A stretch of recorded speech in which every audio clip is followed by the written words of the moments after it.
There we go. Thanks everybody for hanging out today. And we will end the day off with some Count of Monte Cristo. Just give me a minute and I'll get everything rolling.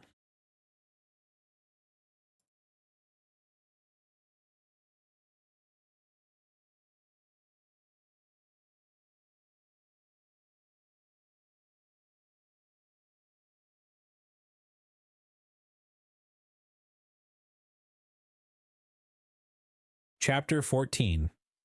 The Two Prisoners. A year after Louis XVIII's restoration, a visit was made by the Inspector General of Prisons. Dantes in his cell heard the noise of preparation, sounds that at the depth where he lay would have been inaudible to any but the ear of a prisoner who could hear the splash of the drop of water that every hour fell from the roof of his dungeon. He guessed something uncommon was passing among the living, but he had so long ceased to have any intercourse with the world that he looked upon himself as dead. The inspector visited, one after another, the cells and dungeons of several of the prisoners, whose good behavior or stupidity recommended them to the clemency of the government. He inquired how they were fed, and if they had any request to make. The universal response was that the fare was detestable, and that they wanted to be set free. The inspector asked if they had anything else to ask for. They shook their heads. What could they desire beyond their liberty? The inspector turned smilingly to the governor.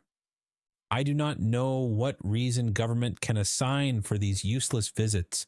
When you see one prisoner, you see all, always the same thing, ill-fed and innocent. Are there any others?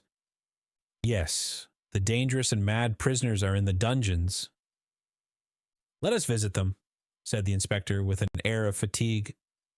We must play the farce to the end. Let us see the dungeons. Let us first send for 2 soldiers, said the governor. The prisoners sometimes, through mere uneasiness of life, and in order to be sentenced to death, commit acts of useless violence, and you might fall a victim. Take all needful precautions, replied the inspector. 2 soldiers were accordingly sent for, and the inspector descended a stairway, so foul, so humid, so dark as to be loathsome to sight, smell, and respiration. Oh, cried the inspector, who can live here? A most dangerous conspirator, a man we are ordered to keep the most strict watch over, as he is daring and resolute. He is alone? Certainly. How long has he been there? Nearly a year. Was he placed here when he first arrived? No, not until he attempted to kill the turnkey who took his food to him. To kill the turnkey? Yes, the very one who is lighting us. Is it not true, Antoine? Asked the governor.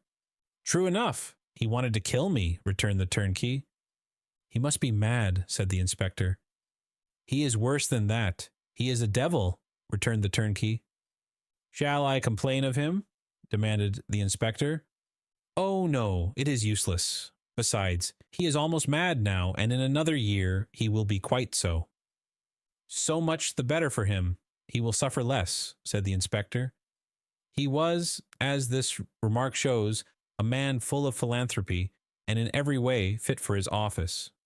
You are right, sir, replied the governor, and this remark proves that you have deeply considered the subject. Now we have in a dungeon about 20 feet distant, and to which you descend by another stair, an old abbé, formerly leader of a party in Italy, who has been here since 1811, and in 1813 he went mad, and the change is astonishing.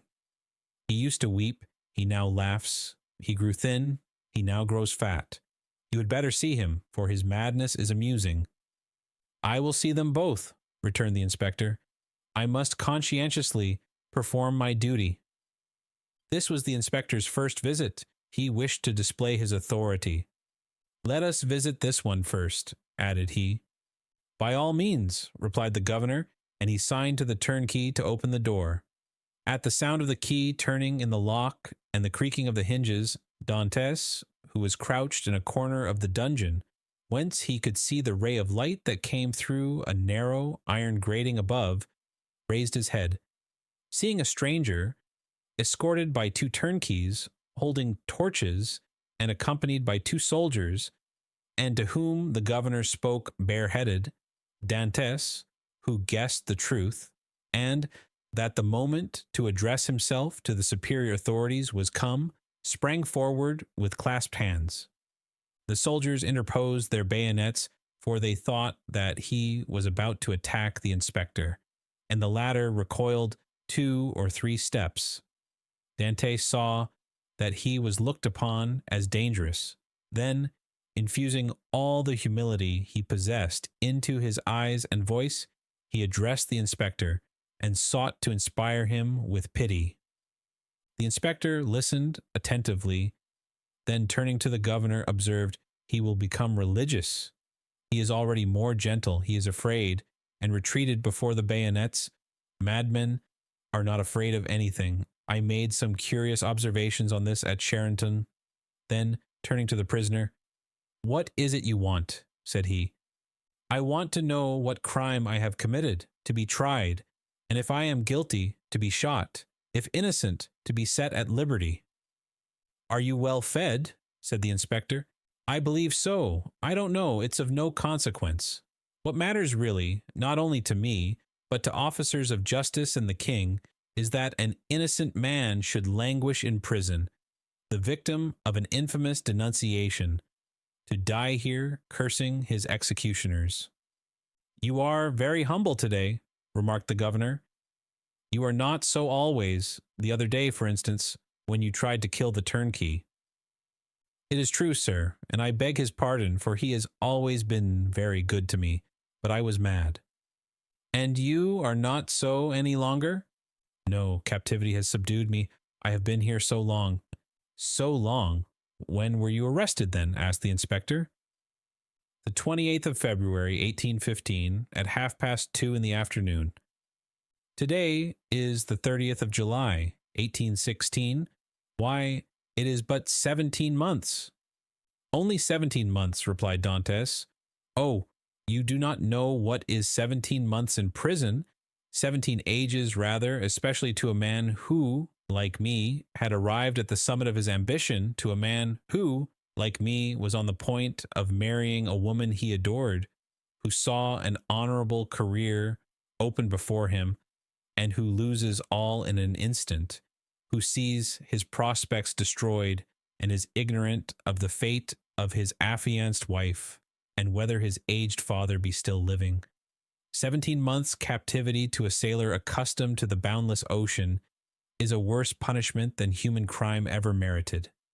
Have pity on me, then, and ask for me, not intelligence, but a trial, not pardon, but a verdict. A trial, sir. I ask only for a trial that surely cannot be denied to one who is accused." "We shall see," said the inspector. Then, turning to the governor, "On my word, the poor devil touches me. You must show me the proofs against him." "Certainly, but you will find terrible charges." "Monsieur," continued Dantes, "I know it is not in your power to release me, but you can plead for me, you can have me tried, and that is all I ask. Let me know my crime and the reason why I was condemned. Uncertainty is worse than all." "Go on with the lights," said the inspector. "Monsieur," cried Dantes, "I can tell by your voice you are touched with pity. Tell me at least to hope." "I cannot tell you that," replied the inspector. "I can only promise to examine into your case." "Oh, I am free. Then I am saved." "Who arrested you?" "Monsieur Villefort. See him and hear what he says." "Monsieur Villefort is no longer at Marseille. He is now at Toulouse." "I am no longer surprised at my detention," murmured Dantes, "since my only protector is removed. Had Monsieur de Villefort any cause of personal dislike to you?" "None. On the contrary, he was very kind to me." "I can then rely on the notes he has left concerning you?" "Entirely." "That is well. Wait patiently, then. Dantes fell on his knees and prayed earnestly. The door closed, but this time a fresh inmate was left with Dantes. Hope? Will you see the register at once? Asked the governor, or proceed to the other cell? Let us visit them all, said the inspector. If I once went up those stairs, I should never have the courage to come down again. Ah, this one is not like the other, and his madness is less affecting than this one's display of reason. What is his folly? He fancies he possesses an immense treasure. The first year he offered government 1,000,000 of francs for his release, the second 2, the third 3, and so on progressively. He is now in his 5th year of captivity. He will ask to speak to you in private and offer you 5 millions. How curious. What is his name? The Abbé Faria. Number 27, said the inspector. It is here. Unlock the door, Antoine. The turnkey obeyed, and the inspector gazed curiously into the chamber of the mad abbé, as the prisoner was usually called. In the center of the cell, in a circle traced with a fragment of plaster detached from the wall, sat a man whose tattered garment scarcely covered him. He was drawing in this circle geometrical lines, and seemed as much absorbed in his problem as Archimedes was when the soldier of Marcellus slew him. He did not move at the sound of the door, and continued his calculations until the flash of the torches lighted up with an unwonted glare the somber walls of his cell.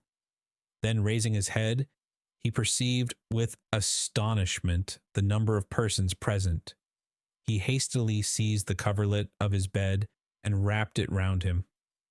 "What is it you want?" said the inspector. "I, monsieur," replied the abbé with an air of surprise, "I want nothing." "You do not understand," continued the inspector. "I am sent here by government to visit the prison and hear the requests of the prisoners." "Oh, that is different," cried the abbé. "And we shall understand each other, I hope." "There now," whispered the governor, "it is just as I told you." "Monsieur," continued the prisoner, "I am the Abbé Faria, born at Rome. I was for 20 years Cardinal Spada's secretary. I was arrested. Why, I know not. Toward the beginning of the year 1811, since then I have demanded my liberty from the Italian and French government." "Why from the French government?" "Because I was arrested at Piombino, and I presume that, like Milan and Florence, Piombino has become the capital of some French department." "Ah," said the inspector, "you have not the latest news from Italy?" "My information dates from the day on which I was arrested," returned the Abbé Faria. "And as the emperor had created the kingdom of Rome for his infant son, I presume that he has realized the dream of Machiavelli and Cesare Borgia, which was to make Italy a united kingdom." "Monsieur," returned the inspector, "Providence has changed this gigantic plan you advocate so warmly. It is the only means of rendering Italy strong, happy, and independent." "Very possibly. Only I am not come to discuss politics, but to inquire if you have anything to ask or to complain of." "The food is the same as in other prisons. That is very bad. The lodging is very unhealthful, but on the whole passable for a dungeon. But it is not that which I wish to speak of, but a secret I have to reveal of the greatest importance." "We are coming to the point," whispered the governor.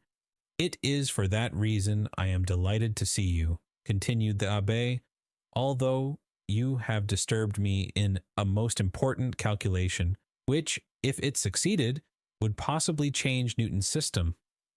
Could you allow me a few words in private?" "What did I tell you?" said the governor. "You knew him," returned the inspector with a smile. "What you ask is impossible, monsieur," continued he, addressing Faria. "But," said the abbé, "I would speak to you of a large sum, amounting to 5 millions. "The very sum you named," whispered the inspector in his turn. "However," continued Faria, seeing that the inspector was about to depart, "it is not absolutely necessary for us to be alone, The governor can be present. Unfortunately, said the governor, I know beforehand what you are about to say. It concerns your treasures, does it not? Faria fixed his eyes on him with an expression that would have convinced anyone else of his sanity. Of course, said he. Of what else should I speak? Mr. Inspector, continued the governor, I can tell you the story as well as he, for it has been dinned in my ears for the last 4 or 5 years. That proves, returned the abbé, that you are like those of Holy Writ, who having eyes see not, and having ears hear not. My dear sir, the government is rich, and does not want your treasures, replied the inspector. Keep them until you are liberated. The abbé's eyes glistened. He seized the inspector's hand. But what if I am not liberated, cried he, and am detained here until my death? This treasure will be lost. Had not government better profit by it? I will offer 6 millions, and I will content myself with the rest, if they will only give me my liberty. On my word, said the inspector in a low tone, had I not been told beforehand that this man was mad, I should believe what he says. I am not mad, replied Faria, with that acuteness of hearing peculiar to prisoners. The treasure I speak of really exists, and I offer to sign an agreement with you, in which I promise to lead you to the spot where you shall dig, and if I deceive you, bring me here again. I ask no more. The governor laughed. Is the spot far from here? 100 leagues. It is not ill planned, said the governor. If all the prisoners took it into their heads to travel 100 leagues, and their guardians consented to accompany them, they would have a capital chance of escaping. The scheme is well known, said the inspector, and the abbé's plan has not even the merit of originality. Then turning to Faria, I inquired if you are well fed, said he. Swear to me, replied Faria, to free me if what I tell you prove true, and I will stay here while you go to the spot. Are you well fed? Repeated the inspector. Monsieur, you run no risk, for, as I told you, I will stay here, so there is no chance of my escaping. You do not reply to my question, replied the inspector impatiently. Nor you to mine, cried the abbé. You will not accept my gold, I will keep it for myself. You refuse me my liberty, God will give it me. And the abbé, casting away his coverlet, resumed his place, and continued his calculations. What is he doing there? Said the inspector. Counting his treasures, replied the governor. Faria replied to this sarcasm with a glance of profound contempt. They went out. The turnkey closed the door behind them. He was wealthy once, perhaps, said the inspector, or dreamed he was and awoke mad. After all, said the inspector, if he had been rich, he would not have been here. So the matter ended for the Abbé Faria. He remained in his cell, and this visit only increased the belief in his insanity. Caligula, or Nero, those treasure seekers, those desirers of the impossible, would have accorded to the poor wretch, in exchange for his wealth, the liberty he so earnestly prayed for. But the kings of modern times, restrained by the limits of mere probability, have neither courage nor desire. They fear the ear that hears their orders, and the eye that scrutinizes their actions. Formerly, they believed themselves sprung from Jupiter and shielded by their birth. But nowadays, they are not inviolable. It has always been against the policy of despotic governments to suffer the victims of their persecutions to reappear. As the Inquisition rarely allowed its victims to be seen, with their limbs distorted and their flesh lacerated by torture, so madness is always concealed in its cell. From whence should it depart? It is conveyed to some gloomy hospital, where the doctor has no thought for man or mind in the mutilated being the jailer delivers to him. The very madness of the Abbé Faria, gone mad in prison, condemned him to perpetual captivity. The inspector kept his word with Dantes. He examined the register and found the following note concerning him. Edmond Dantes, violent Bonapartist, took an active part in the return from Elba. The greatest watchfulness and care to be exercised. This note was in a different hand from the rest, which showed that it had been added since his confinement. The inspector could not contend against this accusation. He simply wrote, "Nothing to be done." This visit had infused new vigor into Dantes. He had, till then, forgotten the date, but now with a fragment of plaster he wrote the date, 30th July, 1816, and made a mark every day in order not to lose his reckoning again. Days and weeks passed away, then months. Dantes still waited. He at first expected to be freed in a fortnight. This fortnight expired. He decided that the inspector would do nothing until his return to Paris, and that he would not reach there until his circuit was finished. He therefore fixed 3 months. 3 months passed away, then 6 more. Finally, 10 months and a half had gone by, and no favorable change had taken place, and Dantes began to fancy the inspector's visit but a dream, an illusion of the brain. At the expiration of a year, the governor was transferred. He had obtained charge of the fortress at Ham. He took with him several of his subordinates, and amongst them Dantes' jailer. A new governor arrived. It would have been too tedious to acquire the names of the prisoners. He learned their numbers instead. This horrible place contained 50 cells. Their inhabitants were designated by the numbers of their cell, and the unhappy young man was no longer called Edmond Dantes. He was now number 34.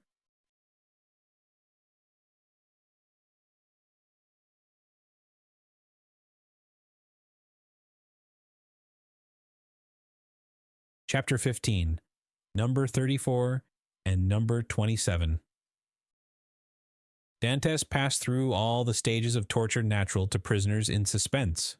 He was sustained at first by that pride of conscious innocence which is the sequence to hope. Then he began to doubt his own innocence, which justified in some measure the governor's belief in his mental alienation. And then, relaxing his sentiment of pride, he addressed his supplications, not to God, but to man. God is always the last resource.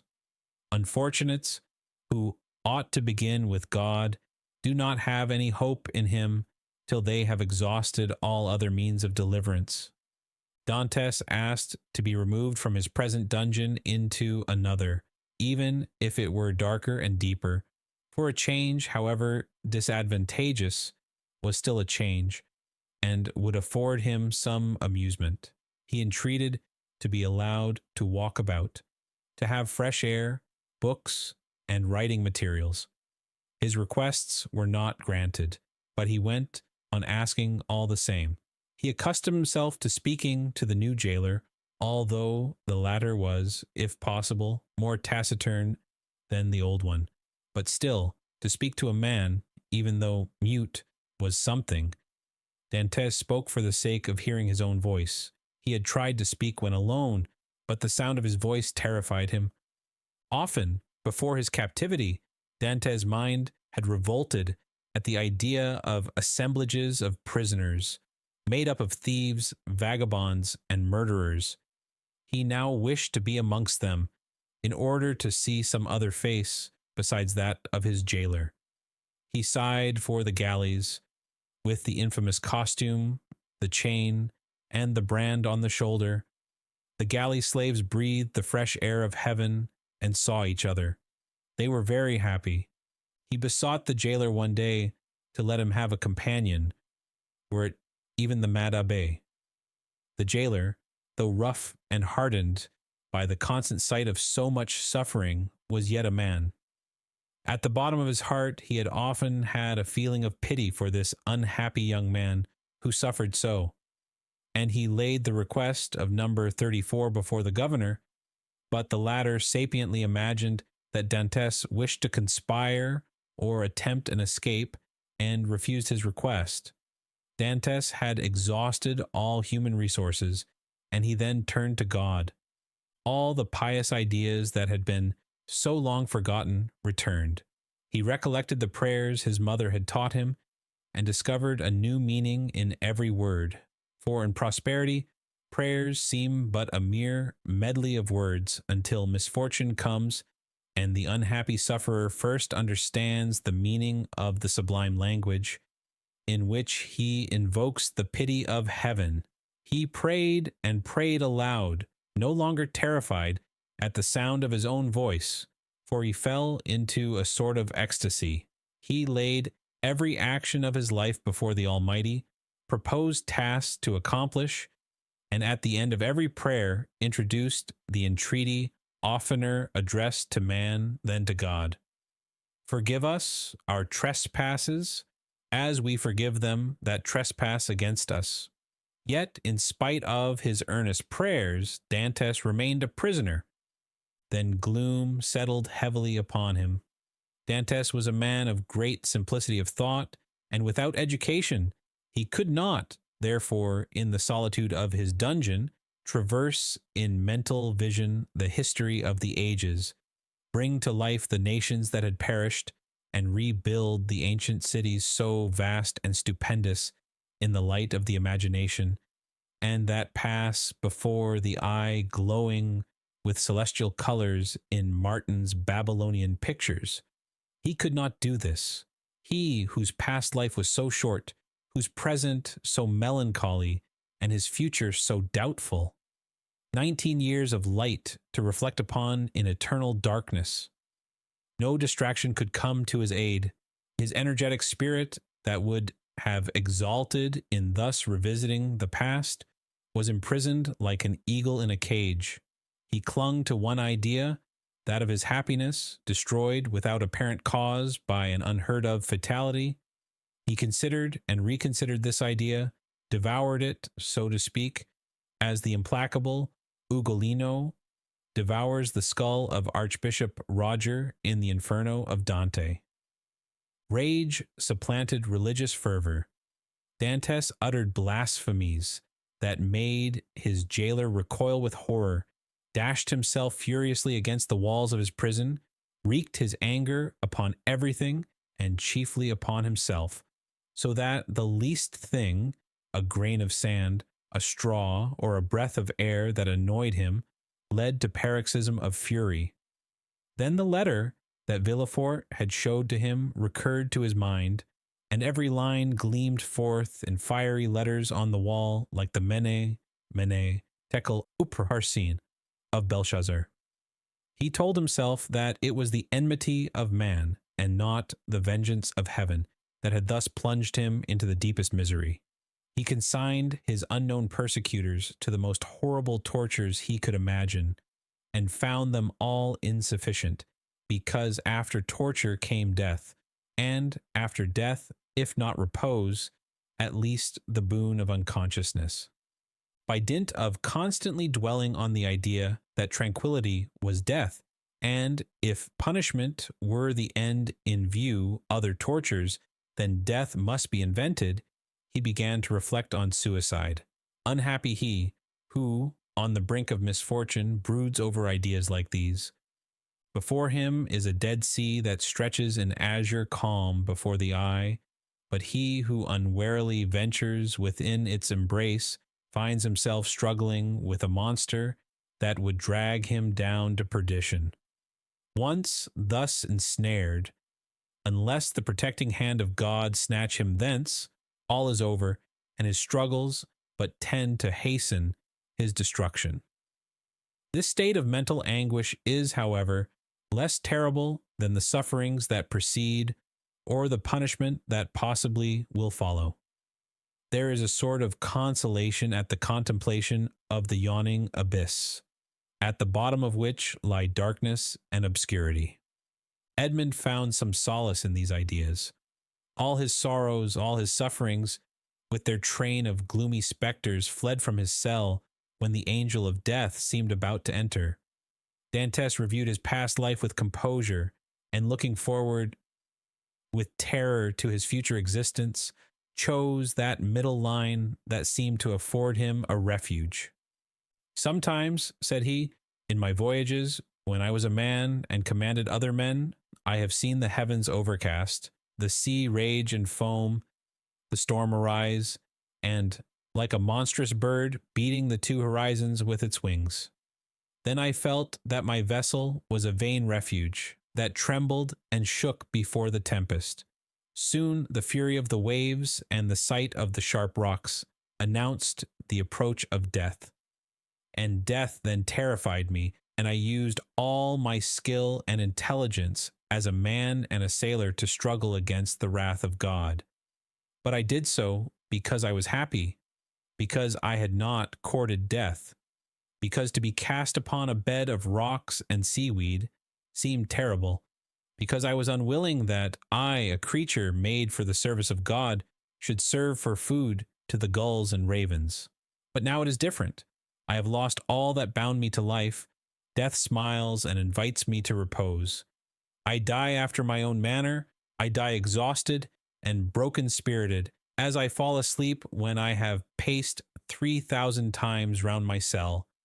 That is 30,000 steps, or about 10 leagues. No sooner had this idea taken possession of him than he became more composed, arranged his couch to the best of his power, ate little and slept less, and found existence almost supportable, because he felt that he could throw it off at pleasure like a worn-out garment. Two methods of self-destruction were at his disposal. He could hang himself with his handkerchief to the window bars, or refuse food and die of starvation. But the first was repugnant to him. Dantes had always entertained the greatest horror of pirates, who are hung up to the yardarm. He would not die by what seemed an infamous death. He resolved to adopt the second, and began that day to carry out his resolve. Nearly 4 years had passed away. At the end of the second, he had ceased to mark the lapse of time. Dantes said, "I wish to die," and had chosen the manner of his death, and fearful of changing his mind, he had taken an oath to die. "When my morning and evening meals are brought," thought he, "I will cast them out of the window, and they will think that I have eaten them." He kept his word. Twice a day he cast out through the barred aperture the provisions his jailer brought him, at first gaily, then with deliberation, and at last with regret. Nothing but the recollection of his oath gave him strength to proceed. Hunger made viands once repugnant, now acceptable. He held the plate in his hand for an hour at a time, and gazed thoughtfully at the morsel of bad meat, of tainted fish, of black and moldy bread. It was the last yearning for life contending with the resolution of despair. Then his dungeon seemed less somber, his prospects less desperate. He was still young. He was only 4 or 5 and 20. He had nearly 50 years to live. What unforeseen events might not open his prison door and restore him to liberty? Then he raised to his lips the repast that, like a voluntary Tantalus, he refused himself, but he thought of his oath, and he would not break it.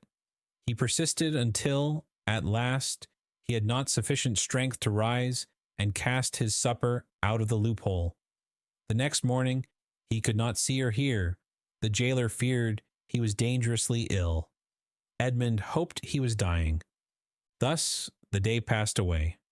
Edmund felt a sort of stupor creeping over him, which brought with it a feeling almost of content. The gnawing pain at his stomach had ceased. His thirst had abated. When he closed his eyes, he saw myriads of lights dancing before them like the will-o'-the-wisps that play about the marshes. It was the twilight of that mysterious country called death. Suddenly, about 9 o'clock in the evening, Edmund heard a hollow sound in the wall against which he was lying. So many loathsome animals inhabited the prison that their noise did not in general awake him, but whether abstinence had quickened his faculties, or whether the noise was really louder than usual, Edmund raised his head and listened. It was a continual scratching, as if made by a huge claw, a powerful tooth, or some iron instrument attacking the stones. Although weakened, the young man's brain instantly responded to the idea that haunts all prisoners: liberty. It seemed to him that heaven had at length taken pity on him, and had sent this noise to warn him on the very brink of the abyss. Perhaps one of those beloved ones he had so often thought of was thinking of him and striving to diminish the distance that separated them. No, no, doubtless he was deceived, and it was but one of those dreams that forerun death. Edmund still heard the sound. It lasted nearly 3 hours. He then heard a noise of something falling, and all was silent. Some hours afterwards it began again, nearer and more distinct. Edmund was intensely interested. Suddenly the jailer entered. For a week since he had resolved to die, and during the 4 days that he had been carrying out his purpose, Edmund had not spoken to the attendant, had not answered him when he inquired what was the matter with him, and turned his face to the wall when he looked too curiously at him. But now the jailer might hear the noise and put an end to it, and so destroy a ray of something like hope that soothed his last moments. The jailer brought him his breakfast. Dantès raised himself up and began to talk about everything, about the bad quality of the food, about the coldness of his dungeon, grumbling and complaining in order to have an excuse for speaking louder, and wearying the patience of his jailer, who, out of kindness of heart, had brought broth and white bread for his prisoner. Fortunately, he fancied that Dante was delirious, and placing the food on the rickety table, he withdrew. Edmund listened, and the sound became more and more distinct. There can be no doubt about it, thought he. It is some prisoner who is striving to obtain his freedom. Oh, if I were only there to help him! Suddenly another idea took possession of his mind, so used to misfortune that it was scarcely capable of hope. The idea that the noise was made by workmen the governor had ordered to repair the neighboring dungeon. It was easy to ascertain this, but how could he risk the question? It was easy to call his jailer's attention to the noise and watch his countenance as he listened, but might he not by this means destroy hopes far more important than the short-lived satisfaction of his own curiosity? Unfortunately, Edmund's brain was still so feeble that he could not bend his thoughts to anything in particular. He saw but one means of restoring lucidity and clearness to his judgment. He turned his eyes towards the soup which the jailer had brought, rose, staggered towards it, raised the vessel to his lips, and drank off the contents with a feeling of indescribable pleasure. He had the resolution to stop with this. He had often heard that shipwrecked persons had died through having eagerly devoured too much food. Edmund replaced on the table the bread he was about to devour, and returned to his couch. He did not wish to die. He soon felt that his ideas became again collected. He could think and strengthen his thoughts by reasoning. Then he said to himself, I must put this to the test, but without compromising anybody. If it is a workman, I need but knock against the wall, and he will cease to work in order to find out who is knocking and why he does so. But as his occupation is sanctioned by the governor, he will soon resume it. If, on the contrary, it is a prisoner, the noise I make will alarm him. He will cease, and not begin again until he thinks everyone is asleep. Edmund rose again, but this time his legs did not tremble, and his sight was clear. He went to a corner of his dungeon, detached a stone, and with it knocked against the wall where the sound came. He struck thrice. At the first blow the sound ceased, as if by magic. Edmund listened intently. An hour passed, 2 hours passed, and no sound was heard from the wall. All was silent there. Full of hope, Edmund swallowed a few mouthfuls of bread and water, and, thanks to the vigor of his constitution, found himself well nigh recovered. The day passed away in utter silence. Night came without recurrence of the noise. "It is a prisoner," said Edmund joyfully. His brain was on fire, and life and energy returned. The night passed in perfect silence. Edmund did not close his eyes. In the morning, the jailer brought him fresh provisions. He had already devoured those of the previous day. He ate these, listening anxiously for the sound, walking round and round his cell, shaking the iron bars of the loophole, restoring vigor and agility to his limbs by exercise, and so preparing himself for his future destiny. At intervals, he listened to learn if the noise had not begun again, and grew impatient at the prudence of the prisoner, who did not guess he had been disturbed by a captive as anxious for liberty as himself.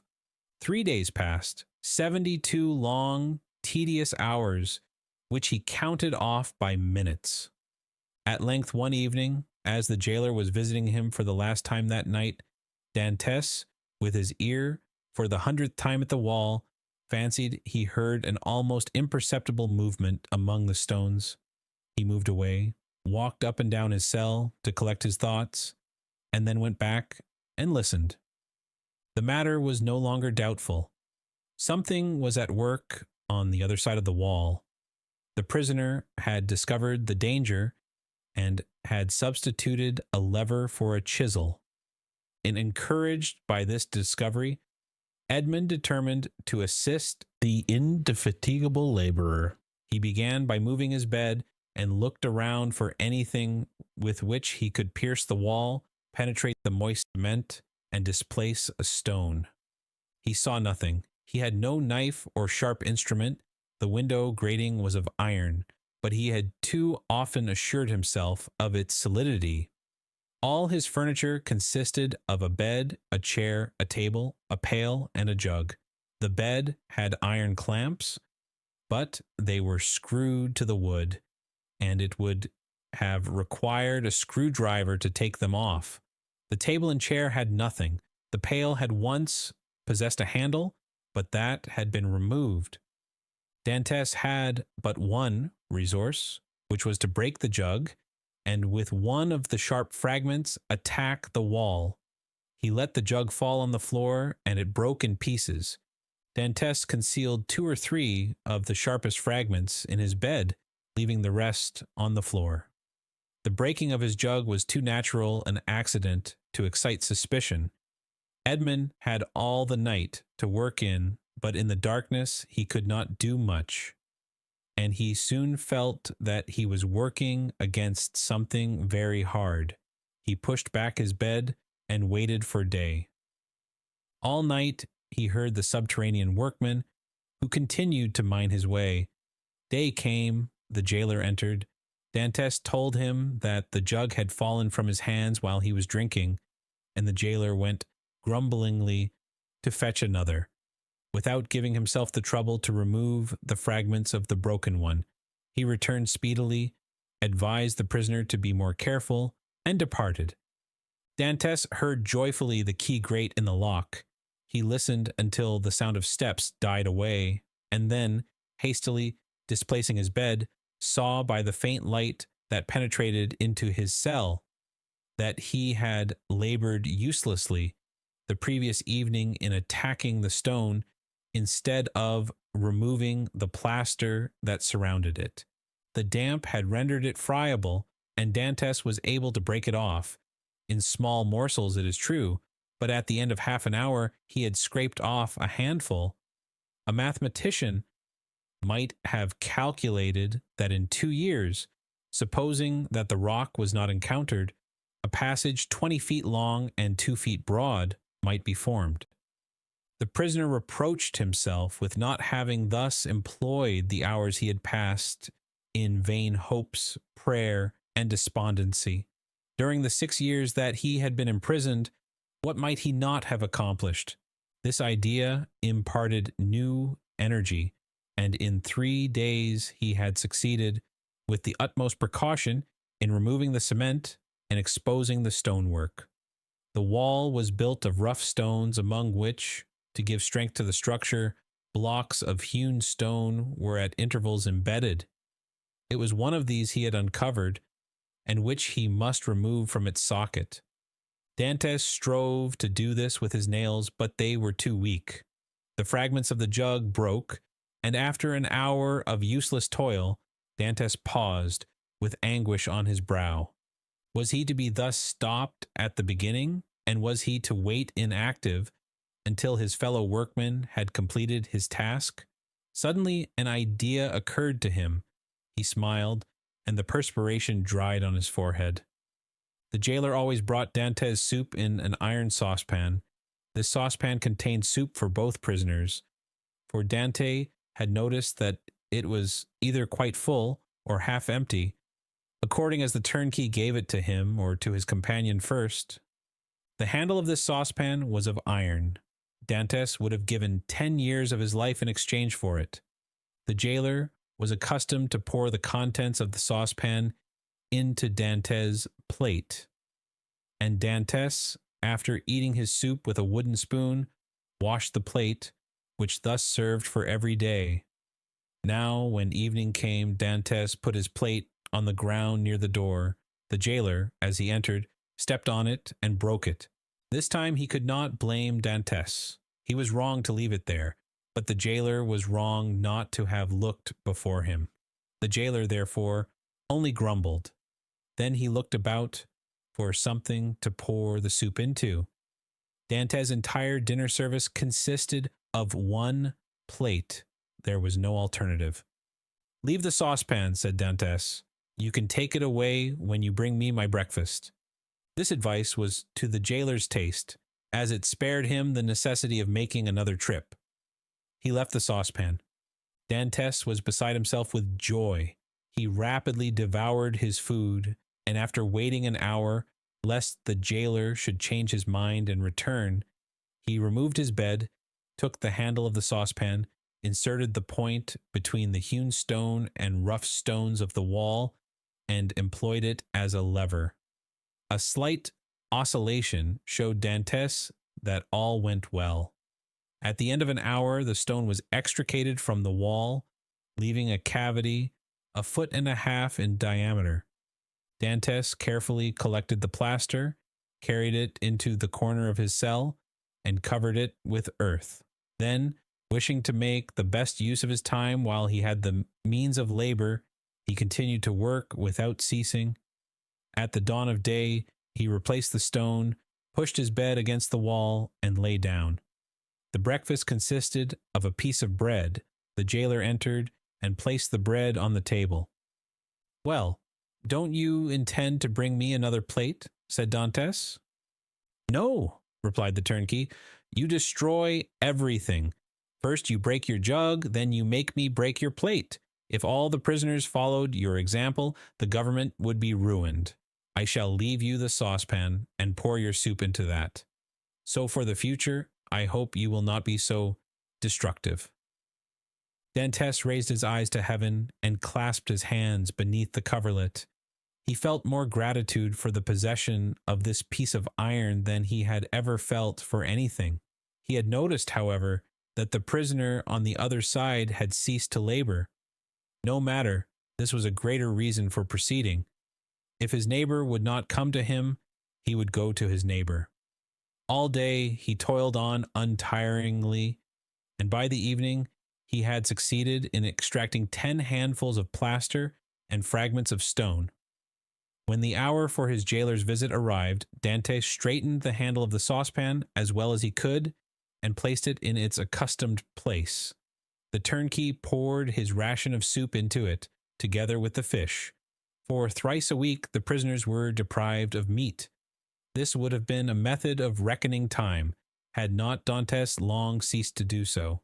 Having poured out the soup, the turnkey retired. Dantes wished to ascertain whether his neighbor had really ceased to work. He listened. All was silent, as it had been for the last 3 days. Dantes sighed. It was evident that his neighbor distrusted him. However, he toiled on all the night without being discouraged. But after 2 or 3 hours he encountered an obstacle. The iron made no impression, but met with a smooth surface. Dante touched it, and found that it was a beam. This beam crossed, or rather blocked up, the hole Dantes had made. It was necessary, therefore, to dig above or under it. The unhappy young man had not thought of this. "Oh, my God, murmured he, "I have so earnestly prayed to you that I hoped my prayers had been heard. After having deprived me of my liberty, after having deprived me of death, after having recalled me to existence, my God, have pity on me, and do not let me die in despair." "Who talks of God and despair at the same time?" said a voice that seemed to come from beneath the earth, and, deadened by the distance, sounded hollow and sepulchral in the young man's ears. Edmund's hair stood on end, and he rose to his knees. "Ah," said he, "I hear a human voice." Edmund had not heard anyone speak save his jailer for 4 or 5 years, and a jailer is no man to a prisoner. He is a living door, a barrier of flesh and blood, adding strength to restraints of oak and iron. "In the name of heaven," cried Dantes, "speak again. Though the sound of your voice terrifies me, who are you?" "Who are you?" said the voice. "An unhappy prisoner," replied Dantes, who made no hesitation in answering. "Of what country?" "A Frenchman." "Your name?" "Edmond Dantes." "Your profession?" "A sailor." "How long have you been here?" "Since the 28th of February, 1815. "Your crime?" "I am innocent." "But of what are you accused?" "Of having conspired to aid the Emperor's return." "What? For the Emperor's return? The Emperor is no longer on the throne, then?" "He abdicated at Fontainebleau in 1814 and was sent to the island of Elba." "But how long have you been here that you are ignorant of all this?" "Since 1811. Dante shuddered. This man had been 4 years longer than himself in prison. "Do not dig any more," said the voice. "Only tell me, how high up is your excavation?" "On a level with the floor."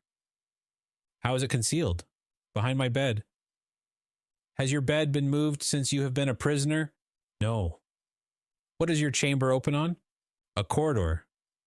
"And the corridor?" "On a court." "Alas," murmured the voice. "Oh, what is the matter?" cried Dantes. "I have made a mistake owing to an error in my plans. I took the wrong angle, and have come out 15 feet from where I intended. I took the wall you are mining for the outer wall of the fortress." "But then you would be close to the sea?" "That is what I hoped." "And supposing you had succeeded?" "I should have thrown myself into the sea, gained one of the islands near here, the Isle de Dôme or the Isle de Tiburon, and then I should have been safe." "Could you have swum so far? Heaven would have given me strength, but now all is lost." "All?" "Yes. Stop up your excavation carefully. Do not work any more, and wait until you hear from me. Tell me, at least, who you are?" I am number 27. "You mistrust me, then," said Dantes. Edmund fancied he heard a bitter laugh resounding from the depths. "Oh, I am a Christian," cried Dantes, guessing instinctively that this man meant to abandon him. "I swear to you by him who died for us that naught shall induce me to breathe one syllable to my jailers. But I conjure you, do not abandon me. If you do, I swear to you, for I have got to the end of my strength, that I will dash my brains out against the wall, and you will have my death to reproach yourself with." "How old are you?" "Your voice is that of a young man." "I do not know my age, for I have not counted the years I have been here. All I do know is that I was just 19 when I was arrested, the 28th of February, 1815. "Not quite 26, murmured the voice. "At that age he cannot be a traitor." "Oh, no, no," cried Dantes. "I swear to you again, rather than betray you, I would allow myself to be hacked in pieces. You have done well to speak to me and ask for my assistance, for I was about to form another plan and leave you, but your age reassures me. I will not forget you. Wait." "How long?" "I must calculate our chances. I will give you the signal." "But you will not leave me? You will come to me, or you will let me come to you. We will escape, and if we cannot escape, we will talk, you of those whom you love, and I of those whom I love. You must love somebody?" "No, I am alone in the world." then you will love me. If you are young, I will be your comrade. If you are old, I will be your son. I have a father who is 70 if he yet lives. I only love him and a young girl called Mercedes. My father has not yet forgotten me, I am sure, but God alone knows if she loves me still.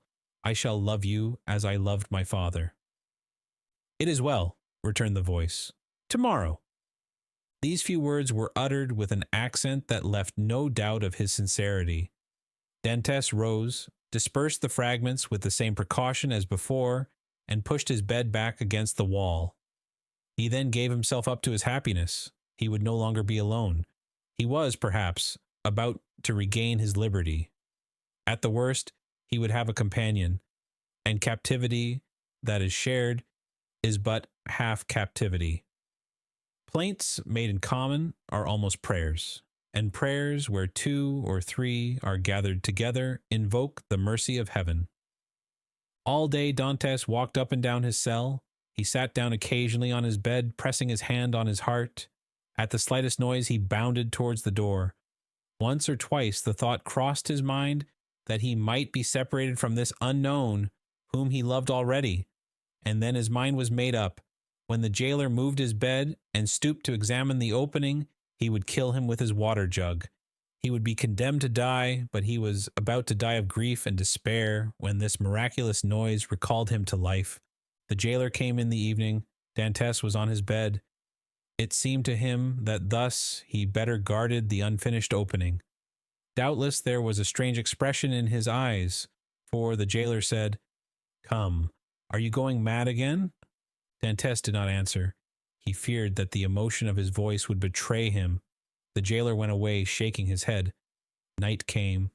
Dantès hoped that his neighbor would profit by the silence to address him, but he was mistaken. The next morning, however, just as he removed his bed from the wall, he heard 3 knocks. He threw himself on his knees. "Is it you?" said he. "I am here." "Is your jailer gone?" "Yes," said Dantès. "He will not return until the evening, so that we have 12 hours before us." "I can work then?" said the voice. "Oh, yes, yes, this instant I entreat you." In a moment that part of the floor on which Dantès was resting his 2 hands, as he knelt with his head in the opening, suddenly gave way.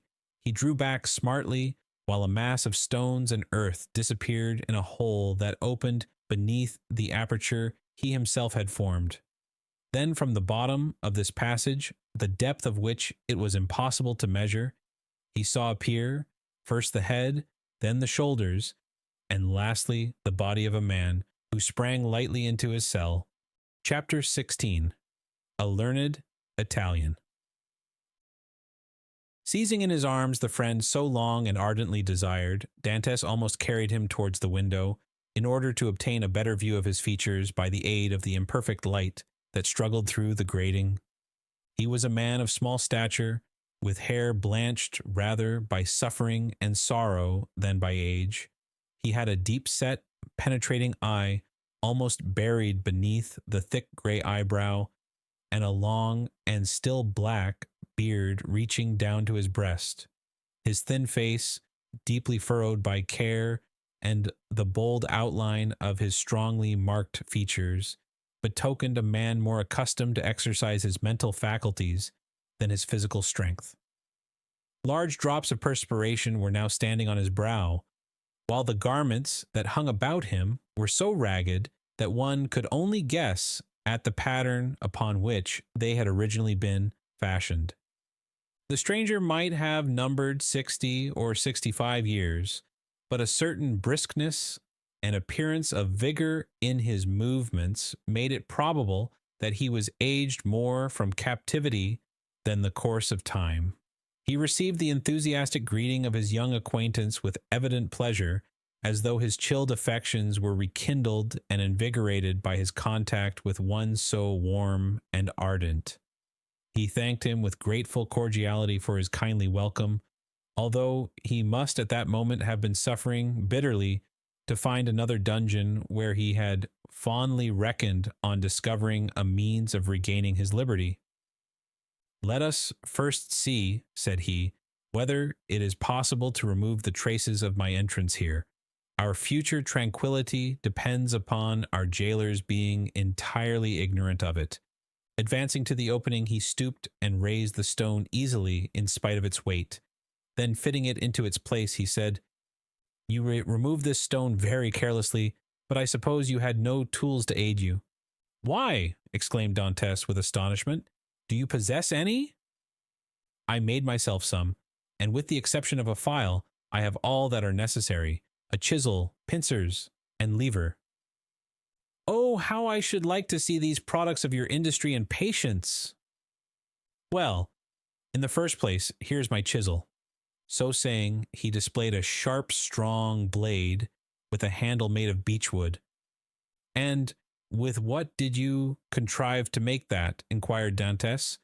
"With one of the clamps of my bedstead, and this very tool has sufficed me to hollow out the road by which I came hither, a distance of about 50 feet. 50 feet, responded Dantes, almost terrified. "Do not speak so loud, young man. Don't speak so loud. It frequently occurs in a state prison like this, that persons are stationed outside the doors of the cells purposely to overhear the conversation of the prisoners. But they believe I am shut up alone here. That makes no difference. And you say that you dug your way a distance of 50 feet to get here?" "I do. That is about the distance that separates your chamber from mine. Only, unfortunately, I did not curve aright. For want of the necessary geometrical instruments to calculate my scale of proportion, instead of taking an ellipsis of 40 feet, I made it 50. I expected, as I told you, to reach the outer wall, pierce through it, and throw myself into the sea. I have, however, kept along the corridor on which your chamber opens, instead of going beneath it. My labor is all in vain, for I find that the corridor looks into a courtyard filled with soldiers." "That's true," said Dantes, "but the corridor you speak of only bounds one side of my cell. There are 3 others. Do you know anything of their situation?" "This one is built against the solid rock, and it would take 10 experienced miners, duly furnished with the requisite tools, as many years to perforate it.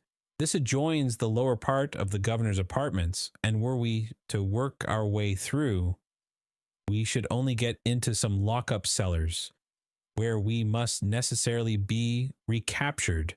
The 4th and last side of your cell faces on. Stop a minute. Now where does it face?"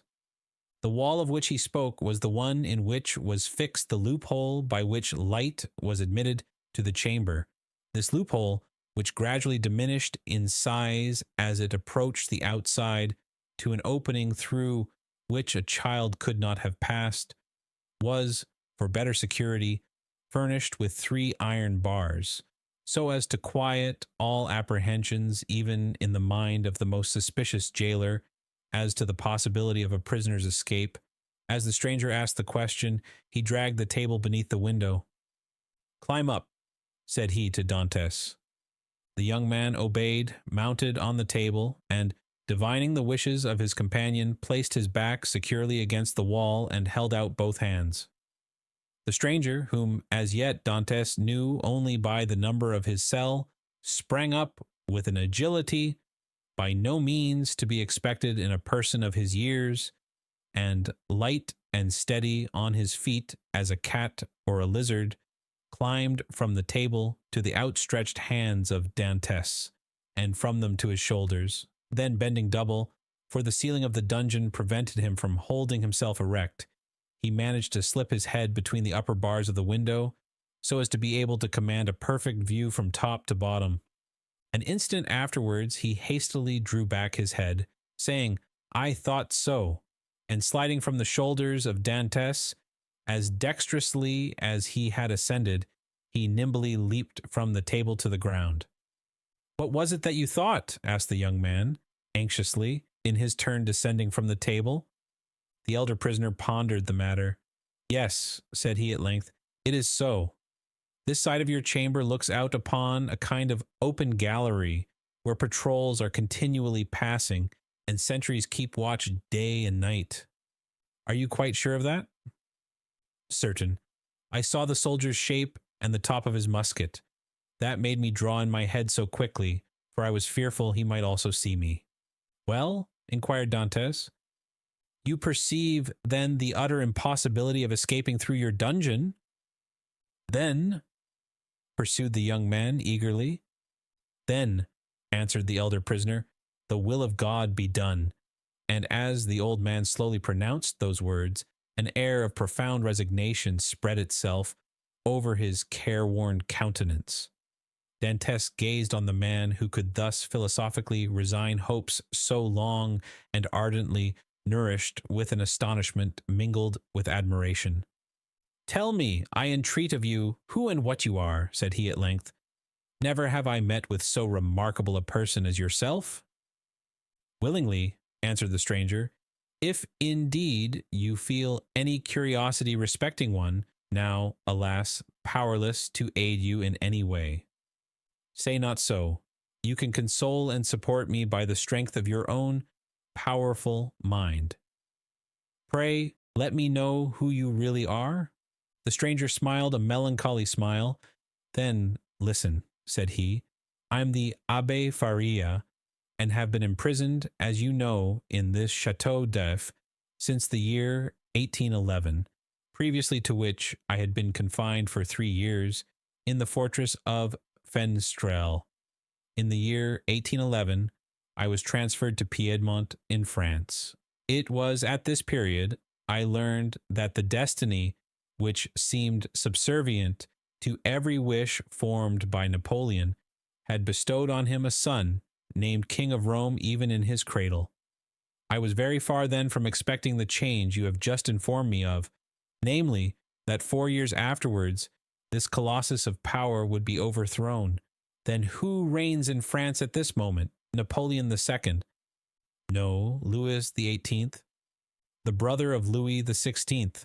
How inscrutable are the ways of Providence! For what great and mysterious purpose has it pleased heaven to abase the man once so elevated, and raise up him who was so abased? Dante's whole attention was riveted on a man who could thus forget his own misfortunes while occupying himself with the destinies of others. Yes, yes, continued he, 'twill be the same as it was in England, after Charles III Cromwell, after Cromwell Charles II, and then James II, and then some son-in-law or relation, some Prince of Orange, a stadtholder who becomes a king, then new concessions to the people, then a constitution, then liberty. Ah, my friend, said the abbé, turning towards Dantes and surveying him with the kindling gaze of a prophet, you are young. You will see all this come to pass. Probably, if ever I get out of prison. True, replied Faria. We are prisoners, but I forget this sometimes, and there are even moments when my mental vision transports me beyond these walls, and I fancy myself at liberty. But wherefore are you here? Because in 1807 I dreamed of the very plan Napoleon tried to realize in 1811. Because, like Machiavelli, I desired to alter the political face of Italy, and instead of allowing it to be split up into a quantity of petty principalities, each held by some weak or tyrannical ruler, I sought to form one large, compact, and powerful empire. And lastly, because I fancied I had found my Caesar Borgia in a crowned simpleton who feigned to enter into my views only to betray me. It was the plan of Alexander VI and Clement VII, but it will never succeed now, for they attempted it fruitlessly, and Napoleon was unable to complete his work. Italy seems fated to misfortune. And the old man bowed his head. Dantes could not understand a man risking his life for such matters. Napoleon certainly he knew something of, inasmuch as he had seen and spoken with him, but of Clement VII and Alexander VI he knew nothing. Are you not, he asked, the priest who here in the Chateau d'If is generally thought to be ill? Mad, you mean, don't you? I did not like to say so, answered Dantes, smiling. Well, then, resumed Faria, with a bitter smile, let me answer your question in full, by acknowledging that I am the poor mad prisoner of the Chateau d'If, for many years permitted to amuse the different visitors with what is said to be my insanity, and, in all probability, I should be promoted to the honor of making sport for the children, if such innocent beings could be found in an abode devoted like this to suffering and despair. Dantes remained for a short time mute and motionless. At length he said, Then you abandon all hope of escape? I perceive its utter impossibility, and I consider it impious to attempt that which the Almighty evidently does not approve. Nay, be not discouraged. Would it not be expecting too much to hope to succeed at your first attempt? Why not try to find an opening in another direction from that which has so unfortunately failed? Alas, it shows how little notion you can have of all it has cost me to effect a purpose so unexpectedly frustrated that you talk of beginning over again. In the first place, I was 4 years making the tools I possess, and have been 2 years scraping and digging out earth, hard as granite itself. Then what toil and fatigue has it not been to remove huge stones I should once have deemed impossible to loosen? Whole days have I passed in these titanic efforts, considering my labor well repaid. If by night time I had contrived to carry away a square inch of this hard-bound cement, changed by ages into a substance unyielding as the stones themselves, then to conceal the mass of earth and rubbish I dug up, I was compelled to break through a staircase, and throw the fruits of my labor into the hollow part of it. But the well is now so completely choked up that I scarcely think it would be possible to add another handful of dust without leading to discovery. Consider also that I fully believed I had accomplished the end and aim of my undertaking, for which I had so exactly husbanded my strength as to make it just hold out to the termination of my enterprise. And now, at the moment when I reckoned upon success, my hopes are forever dashed from me. No, I repeat again, that nothing shall induce me to renew attempts evidently at variance with the Almighty's pleasure. Dantes held down his head, that the other might not see how joy at the thought of having a companion outweighed the sympathy he felt for the failure of the abbé's plans. The abbé sank upon Edmund's bed, while Edmund himself remained standing. Escape had never once occurred to him. There are, indeed, some things which appear so impossible that the mind does not dwell on them for an instant, to undermine the ground for 50 feet, to devote 3 years to a labor which, if successful, would conduct you to a precipice overhanging the sea, to plunge into the waves from the height of 50, 60, perhaps 100 feet, at the risk of being dashed to pieces against the rocks, should you have been fortunate enough to have escaped the fire of the sentinels. And even, supposing all these perils passed, then to have to swim for your life a distance of at least 3 miles ere you could reach the shore, were difficulties so startling and formidable that Dantes had never even dreamed of such a scheme, resigning himself rather to death. But the sight of an old man clinging to life with so desperate a courage gave a fresh turn to his ideas, and inspired him with new courage. Another, older and less strong than he, had attempted what he had not had sufficient resolution to undertake, and had failed only because of an error in calculation. This same person, with almost incredible patience and perseverance, had contrived to provide himself with tools requisite for so unparalleled an attempt. Another had done all this. Why, then, was it impossible to Dantes? Faria had dug his way through 50 feet. Dante would dig 100. Faria, at the age of 50, had devoted 3 years to the tasks. He, who was but half as old, would sacrifice 6. Faria, a priest and savant, had not shrunk from the idea of risking his life by trying to swim a distance of 3 miles to one of the islands, Dome, Ratonneau, or Lemaire. Should a hardy sailor, an experienced diver like himself, shrink from a similar task, should he, who had so often, for mere amusement's sake, plunge to the bottom of the sea to fetch up the bright coral branch, hesitate to entertain the same project? He could do it in an hour, and how many times had he, for pure pastime, continued in the water for more than twice as long? At once, Dantes resolved to follow the brave example of his energetic companion, and to remember that what has once been done may be done again. After continuing some time in profound meditation, the young man suddenly exclaimed, "I have found what you were in search of." Faria started. "Have you indeed?" cried he, raising his head with quick anxiety. "Pray, let me know what it is you have discovered."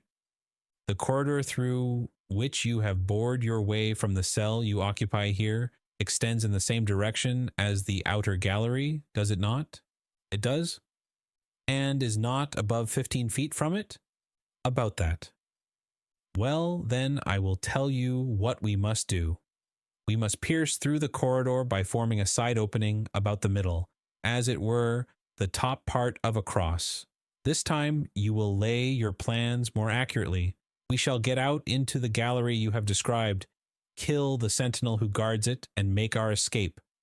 All we require to ensure success is courage, and that you possess, and strength, which I am not deficient in. As for patience, you have abundantly proved yours. You shall now see me prove mine." "One instant, my dear friend," replied the abbé. "It is clear you do not understand the nature of the courage with which I am endowed, and what use I intend making of my strength. As for patience, I considers that I have abundantly exercised that in beginning every morning the task of the night before, and every night renewing the task of the day. But then, young man, and I pray of you to give me your full attention, then I thought I could not be doing anything displeasing to the Almighty in trying to set an innocent being at liberty, one who had committed no offense and merited not condemnation." "And have your notions changed?" asked Dantes with much surprise. "Do you think yourself more guilty in making the attempt since you have encountered me?" "No, neither do I wish to incur guilt. Hitherto I have fancied myself merely waging war against circumstances, not men. I have thought it no sin to bore through a wall or destroy a staircase, but I cannot so easily persuade myself to pierce a heart or take away a life." A slight movement of surprise escaped Dantes. "Is it possible," said he, "that where your liberty is at stake, you can allow any such scruple to deter you from obtaining it?" "Tell me," replied Faria, "what has hindered you from knocking down your jailer with a piece of wood torn from your bedstead, dressing yourself in his clothes, and endeavoring to escape?" "Simply the fact that the idea never occurred to me," answered Dantes. "Because," said the old man, "the natural repugnance to the commission of such a crime prevented you from thinking of it, and so it ever is, because in simple and allowable things our natural instincts keep us from deviating from the strict line of duty. The tiger, whose nature teaches him to delight in shedding blood, needs but the sense of smell to show him when his prey is within his reach, and by following this instinct he is enabled to measure the leap necessary to permit him to spring on his victim. But man, on the contrary, loathes the idea of blood. It is not alone that the laws of social life inspire him with a shrinking dread of taking life, his natural construction and physiological formation." Dantes was confused and silent at this explanation of the thoughts which had unconsciously been working in his mind, or rather soul. For there are two distinct sorts of ideas, those that proceed from the head and those that emanate from the heart. "Since my imprisonment," said Faria, "I have thought over all the most celebrated cases of escape on record. They have rarely been successful. Those that have been crowned with full success have been long meditated upon and carefully arranged. Such, for instance, as the escape of the Duc de Beaufort from the Château de Vincennes, that of the Abbé du Boucquois from Fort-l'Évêque, of Latude from the Bastille. Then there are those for which chance sometimes affords opportunity, and those are the best of all.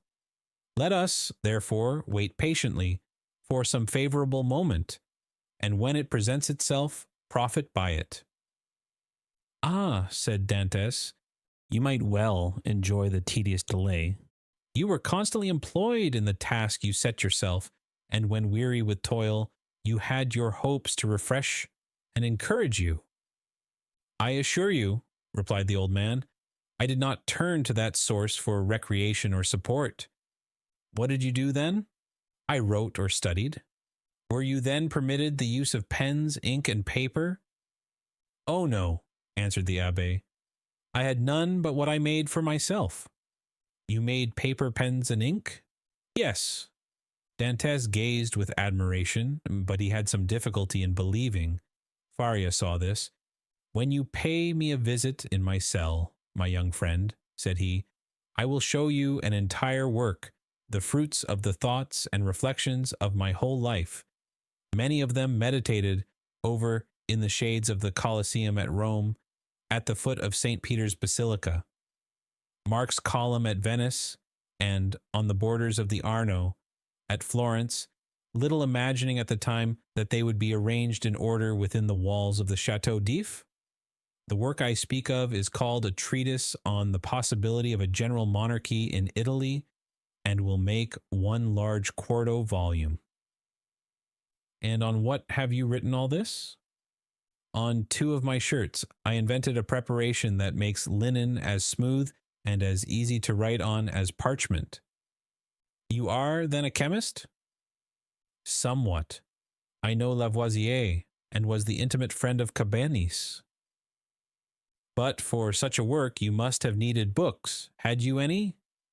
I had nearly 5,000 volumes in my library at Rome, but after reading them over many times, I found out that with 150 well-chosen books a man possesses, if not a complete summary of all human knowledge, at least all that a man need really know.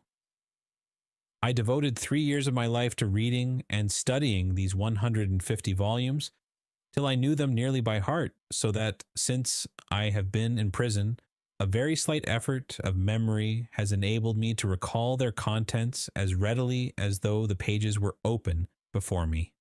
I could recite you the whole of Thucydides, Xenophon, Plutarch, Titus, Livius, Tacitus, Strada, Jornandes, Dante, Montaigne, Shakespeare, Spinoza, Machiavelli, and Bossuet. I name only the most important.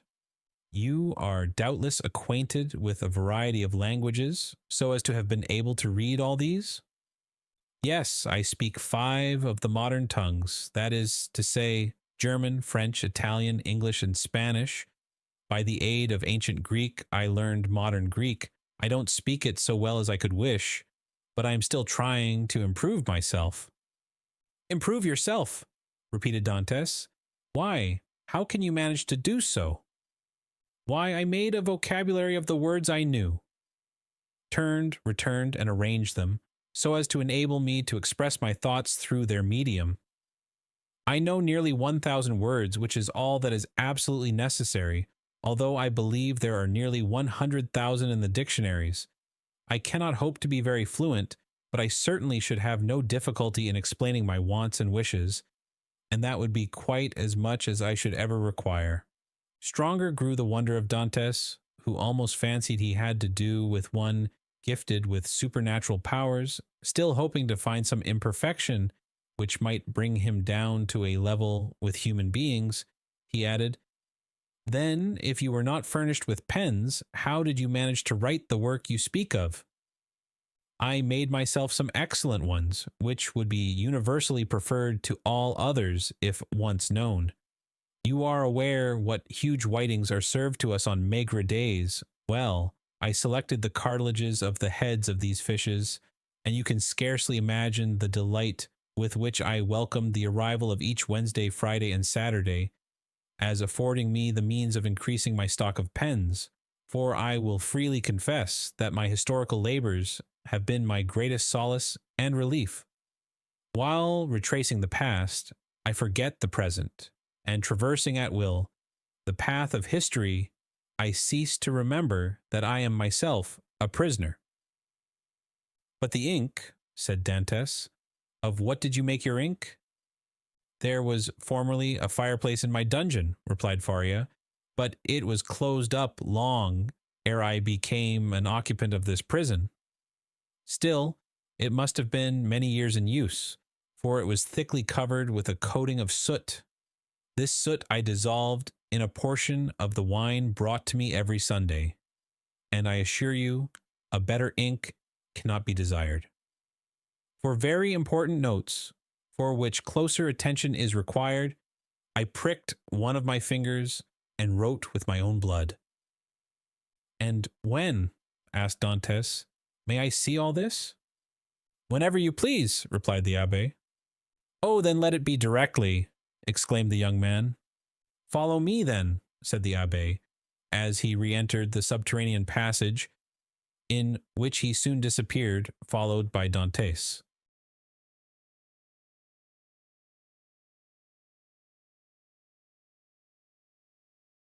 Chapter 17. The Abbé's Chamber. After having passed with tolerable ease through the subterranean passage, which, however, did not admit of their holding themselves erect, the two friends reached the further end of the corridor, into which the Abbé's cell opened. From that point the passage became much narrower, and barely permitted one to creep through on hands and knees. The floor of the Abbé's cell was paved, and it had been, by raising one of the stones in the most obscure corner, that Faria had been able to commence the laborious task of which Dantes had witnessed the completion. As he entered the chamber of his friend, Dantes cast around one eager and searching glance in quest of the expected marvels, but nothing more than common met his view. It is well, said the abbé. We have some hours before us. It is now just 12:15 o'clock. Instinctively, Dantes turned round to observe by what watch or clock the abbé had been able so accurately to specify the hour. Look at this ray of light which enters by my window, said the abbé, and then observe the lines traced on the wall.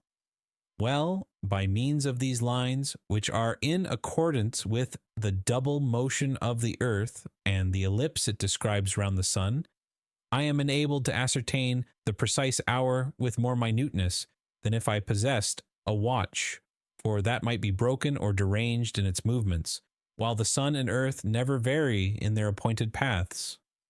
This last explanation was wholly lost upon Dantes, who had always imagined, from seeing the sun rise from behind the mountains and set in the Mediterranean, that it moved and not the earth. A double movement of the globe he inhabited, and of which he could feel nothing, appeared to him perfectly impossible.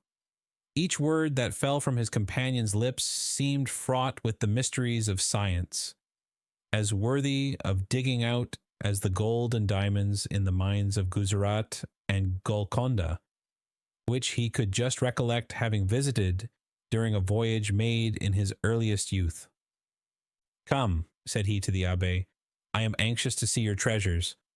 The abbé smiled, and proceeding to the disused fireplace, raised by the help of his chisel a long stone, which had doubtless been the hearth, beneath which was a cavity of considerable depth, serving as a safe depository of the articles mentioned to Dantes.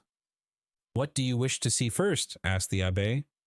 Oh, your great work on the monarchy of Italy. Faria then drew forth from his hiding place 3 or 4 rolls of linen, laid one over the other, like folds of papyrus. These rolls consisted of slips of cloth, about 4 inches wide and 18 long.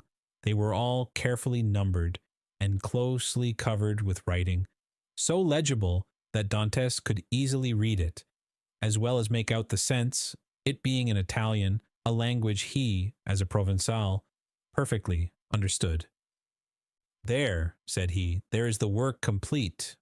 I wrote the word finis at the end of the 68th strip about a week ago. I have torn up 2 of my shirts, and as many handkerchiefs as I was master of to complete the precious pages. Should I ever get out of prison and find in all Italy a printer courageous enough to publish what I have composed, my literary reputation is forever secured." "I see," answered Dantes. "Now let me behold the curious pens with which you have written your work." "Look," said Faria, showing to the young man a slender stick about 6 inches long, and much resembling the size of the handle of a fine painting brush, to the end of which was tied by a piece of thread one of those cartilages of which the abbé had before spoken to Dantes. It was pointed and divided at the nib like an ordinary pen. Dantes examined it with intense admiration, then looked around to see the instrument with which it had been shaped so correctly into form. "Ah, yes," said Faria, "the penknife. That's my masterpiece. I made it, as well as this larger knife, out of an old iron candlestick. The penknife was sharp and keen as a razor. As for the other knife, it would serve a double purpose, and with it one could cut and thrust." Dantes examined the various articles shown to him with the same attention that he had bestowed on the curiosities and strange tools exhibited in the shops at Marseilles as the works of the savages in the South Seas, from whence they had been brought by the different trading vessels. "As for the ink," said Faria, "I told you how I managed to obtain that, and I only just make it from time to time as I require it." "One thing still puzzles me," observed Dantes, "and that is how you managed to do all this by daylight." "I worked at night also," replied Faria. "Night? Why, for heaven's sake, are your eyes like cats, that you can see to work in the dark?" "Indeed they are not, but God has supplied man with the intelligence that enables him to overcome the limitations of natural conditions. I furnished myself with a light." "You did? Pray tell me how." "I separated the fat from the meat served to me, melted it, and so made oil. Here is my lamp." So saying, the abbé exhibited a sort of torch very similar to those used in public illuminations. "But how do you procure a light?" "Oh, here are 2 flints and a piece of burnt linen." "And matches?" "I pretended that I had a disorder of the skin, and asked for a little sulphur, which was readily supplied." Dantes laid the different things he had been looking at on the table, and stood with his head drooping on his breast, as though overwhelmed by the perseverance and strength of Faria's mind. "You have not seen all yet," continued Faria, "for I did not think it wise to trust all my treasures in the same hiding place. Let us shut this one up." They put the stone back in its place. The abbé sprinkled a little dust over it to conceal the traces of its having been removed, rubbed his footwell on it to make it assume the same appearance as the other, and then, going towards his bed, he removed it from the spot it stood in. Behind the head of the bed, and concealed by a stone fitting in so closely as to defy all suspicion, was a hollow space, and in this space a ladder of cords between 25 and 30 feet in length. Dantes closely and eagerly examined it. He found it firm, solid, and compact enough to bear any weight. "Who supplied you with the materials for making this wonderful work?" "I tore up several of my shirts and ripped out the seams in the sheets of my bed during my 3 years' imprisonment at Fenestrelle, and when I was removed to the Chateau d'If, I managed to bring the ravelings with me, so that I have been able to finish my work here." "And was it not discovered that your sheets were unhemmed?" "Oh, no, for when I had taken out the thread I required, I hemmed the edges over again." "With what?" "With this needle," said the abbé, as, opening his ragged vestments, he showed Dantes a long, sharp fishbone, with a small perforated eye for the thread, a small portion of which still remained in it. I once thought, continued Faria, of removing these iron bars and letting myself down from the window, which, as you see, is somewhat wider than yours, although I should have enlarged it still more preparatory to my flight.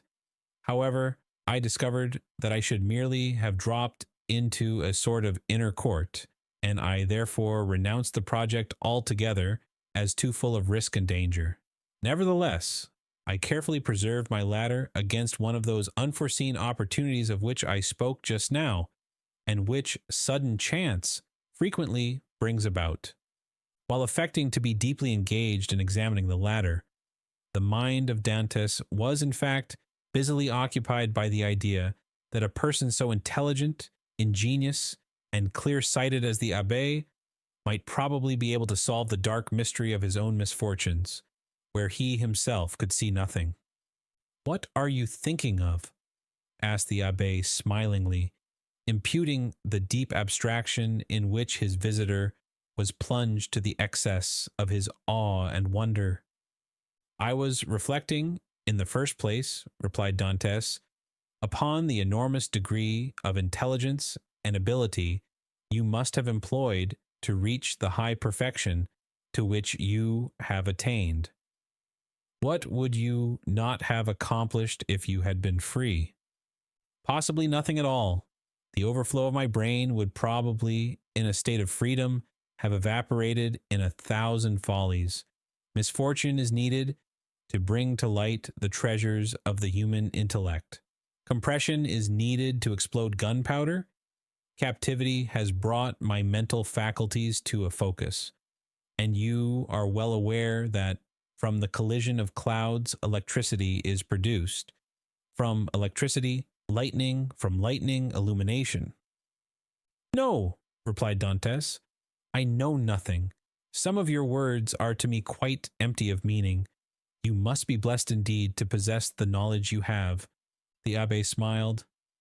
"Well," said he, "but you had another subject for your thoughts. Did you not say so just now?" "I did. You have told me as yet but one of them. Let me hear the other." "It was this, that while you had related to me all the particulars of your past life, you were perfectly unacquainted with mine. Your life, my young friend, has not been of sufficient length to admit of your having passed through any very important events.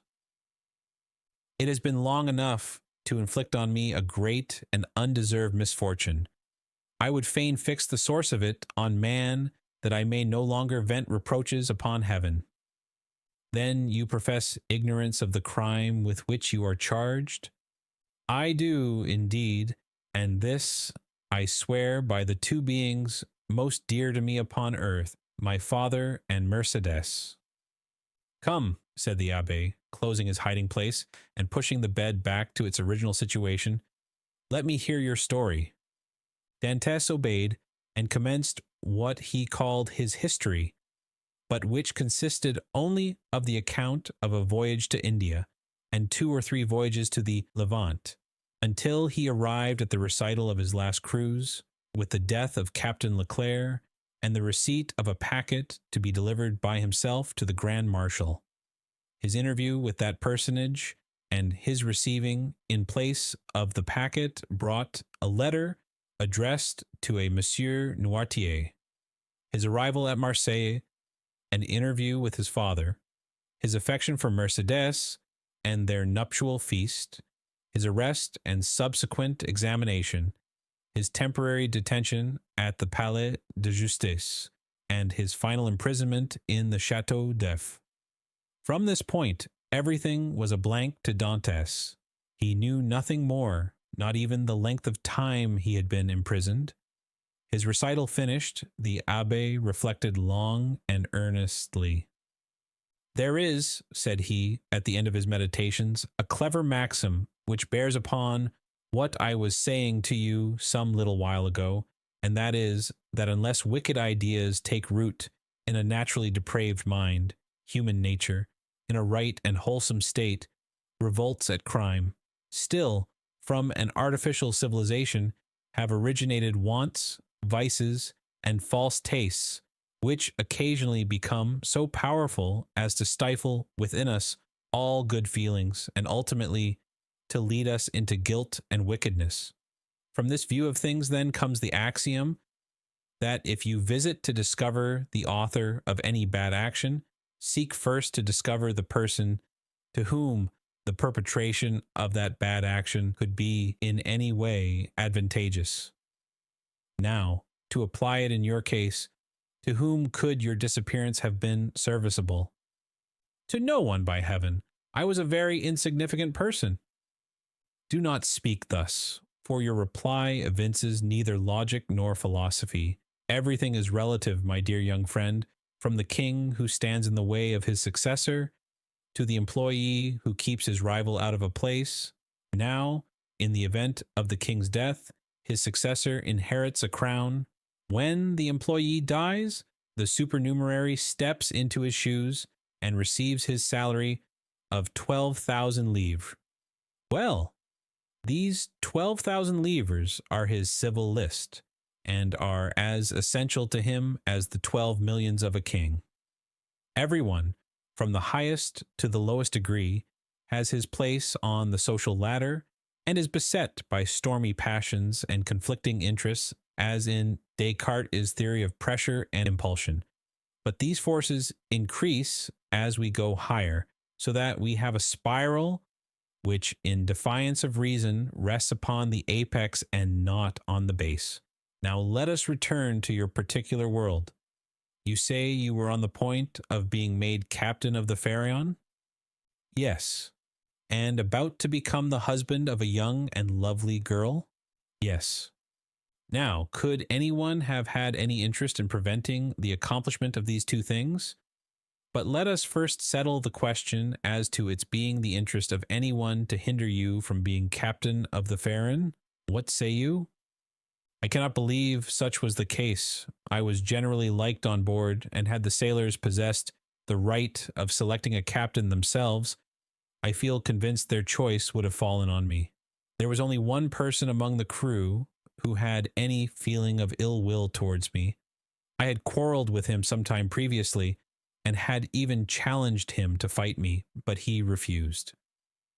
Now we are getting on. And what was this man's name? Danglars? What rank did he hold on board? He was supercargo. And had you been captain, should you have retained him in his employment? Not if the choice had remained with me, for I had frequently observed inaccuracies in his accounts. Good again. Now then, tell me, was any person present during your last conversation with Captain Leclerc? No. We were quite alone. Could your conversation have been overheard by anyone? It might, for the cabin door was open. And stay, now I recollect, Danglars himself passed by just as Captain Leclerc was giving me the packet for the Grand Marshal. That's better, cried the abbé. Now we are on the right scent. Did you take anybody with you when you put into the port of Elba? Nobody. Somebody there received your packet and gave you a letter in place of it, I think. Yes, the Grand Marshal did. And what did you do with that letter? Put it into my portfolio. You had your portfolio with you, then? Now, how could a sailor find room in his pocket for a portfolio large enough to contain an official letter? You are right. It was left on board. Then it was not till your return to the ship that you put the letter in the portfolio? No. And what did you do with this same letter while returning from Porto Ferrajo to the vessel? I carried it in my hand, so that when you went on board the Pharaon, everybody could see that you held a letter in your hand? Yes. Danglars, as well as the rest. Danglars, as well as others. Now, listen to me and try to recall every circumstance attending your arrest. Do you recollect the words in which the information against you was formulated? Oh, yes. I read it over 3 times, and the words sank deeply into my memory. Repeat it to me. Dante paused a moment, then said, This is it, word for word. The king's attorney is informed by a friend to the throne and religion that one Edmund Dantes, mate on board the Pharian, this day arrived from Smyrna after having touched at Naples and Porto Ferrajo, has been entrusted by Murat with a packet for the usurper, again by the usurper, with a letter for the Bonapartist club in Paris. This proof of his guilt may be procured by his immediate arrest, as the letter will be found either about his person, at his father's residence, or in his cabin on board the Pharian. The abbé shrugged his shoulders. The thing is clear as day, said he, and you must have had a very confiding nature, as well as a good heart, not to have suspected the origin of the whole affair. Do you really think so? Ah, that would indeed be infamous. How did Danglars usually write? In a handsome, running hand. And how was the anonymous letter written? Backhanded. Again the abbé smiled. Disguised. It was very boldly written, if disguised. Stop a bit, said the abbé, taking up what he called his pen, and after dipping it into the ink, he wrote on a piece of prepared linen, with his left hand, the first 2 or 3 words of the accusation. Dantès drew back and gazed on the abbé with a sensation almost amounting to terror. How very astonishing! Cried he at length. Why, your writing exactly resembles that of the accusation. Simply because that accusation had been written with the left hand, and I have noticed that while the writing of different persons done with the right hand varies, that performed with the left hand is invariably uniform. You have evidently seen and observed everything. Let us proceed. Oh, yes, yes. Now, as regards the second question, I am listening.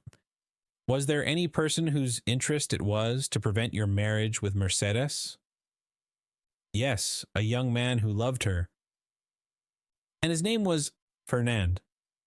That is a Spanish name, I think? He was a Catalan. You imagine him capable of writing the letter? Oh, no.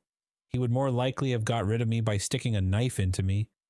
That is in strict accordance with the Spanish character. An assassination they will unhesitatingly commit, but an act of cowardice, never. Besides, said Dantès, the various circumstances mentioned in the letter were wholly unknown to him. You had never spoken of them yourself to anyone? To no one. Not even to your mistress? No, not even to my betrothed. Then it is Danglars? I feel quite sure of it now. Wait a little, pray. Was Danglars acquainted with Fernand? No. Yes, he was. Now I recollect. To have seen them both sitting at table together under an arbor at Père Pamphil's the evening before the day fixed for my wedding. They were in earnest conversation. Danglars was joking in a friendly way, but Fernand looked pale and agitated. Were they alone? There was a third person with them whom I knew perfectly well, and who had, in all probability, made their acquaintance.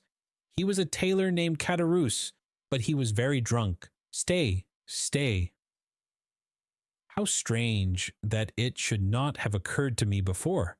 Now I remember quite well that on the table round which they were sitting were pens, ink, and paper. Oh, the heartless, treacherous scoundrels, exclaimed Dantès, pressing his hand to his throbbing brows. Is there anything else I can assist you in discovering, besides the villainy of your friends? Inquired the abbé with a laugh. Yes, replied Dantès eagerly. I would beg of you, who see so completely to the depths of things, and to whom the greatest mystery seems but an easy riddle, to explain to me how it was that I underwent no second examination, was never brought to trial, and, above all, was condemned without ever having had sentence passed on me. That is altogether a different and more serious matter, responded the abbé. The ways of justice are frequently too dark and mysterious to be easily penetrated. All we have hitherto done in the matter has been child's play. If you wish me to enter upon the more difficult part of the business, You must assist me by the most minute information on every point. Pray ask me whatever questions you please, for in good truth you see more clearly into my life than I do myself. In the first place, then, who examined you? The king's attorney, his deputy, or a magistrate? The deputy. Was he young or old? About 6 or 27 years of age, I should say. So, answered the abbé, old enough to be ambitious, but too young to be corrupt. And how did he treat you? With more of mildness than severity. Did you tell him your whole story? I did. And did his conduct change at all in the course of your examination? He did appear much disturbed when he read the letter that had brought me into this scrape. He seemed quite overcome by my misfortune. By your misfortune? Yes. Then you feel quite sure that it was your misfortune he deplored? He gave me one great proof of his sympathy, at any rate. And that? He burnt the sole evidence that could at all have criminated me. What, the accusation? No, the letter. Are you sure? I saw it done. That alters the case. This man might, after all, be a greater scoundrel than you have thought possible. Upon my word, said Dantès, you make me shudder. Is the world filled with tigers and crocodiles? Yes, and remember that two-legged tigers and crocodiles are more dangerous than the others. Never mind, let us go on. With all my heart. You tell me he burned the letter? He did, saying at the same time, you see I thus destroy the only proof existing against you. This action is somewhat too sublime to be natural. You think so? I am sure of it. To whom was this letter addressed? To Monsieur Noirtier, Rue Coq-Héron, number 13, Paris. Now, can you conceive of any interest that your heroic deputy could possibly have had in the destruction of that letter? Why, it is not altogether impossible he might have had, for he made me promise several times never to speak of that letter to anyone, assuring me he so advised me for my own interest, and, more than this, he insisted on my taking a solemn oath never to utter the name mentioned in the address. Noirtier? Repeated the abbé. Noirtier. I knew a person of that name at the court of the Queen of Etruria, a Noirtier, who had been a Girondin during the Revolution. What was your deputy called? De Villefort. The abbé burst into a fit of laughter, while Dantès gazed on him in utter astonishment. What ails you? Said he at length. Do you see that ray of sunlight? I do. Well, the whole thing is more clear to me than that sunbeam is to you. Poor fellow, poor young man. And you tell me this magistrate expressed great sympathy and commiseration for you? He did. And the worthy man destroyed your compromising letter? Yes. And then made you swear to never utter the name of Noirtier? Yes. Why, you poor short-sighted simpleton, can you not guess who this Noirtier was, whose very name he was so careful to keep concealed? This Noirtier was his father. Had a thunderbolt fallen at the feet of Dantès, or hell opened its yawning gulf before him, he could not have been more completely transfixed with horror than he was at the sound of these unexpected words. Starting up, he clasped his hands around his head as though to prevent his very brain from bursting, and exclaimed, His father, his father. Yes, his father, replied the abbé. His right name was Noirtier de Villefort. At this instant, a bright light shot through the mind of Dantès, and cleared up all that had been dark and obscure before. The change that had come over Villefort during the examination, the destruction of the letter, the exacted promise, the almost supplicating tones of the magistrate, who seemed rather to implore mercy than to pronounce punishment, all returned with a stunning force to his memory. He cried out and staggered against the wall like a drunken man. Then he hurried to the opening that led from the abbé's cell to his own, and said, I must be alone to think over all this. When he regained his dungeon, he threw himself on his bed, where the turnkey found him in the evening visit, sitting with fixed gaze and contracted features, dumb and motionless as a statue.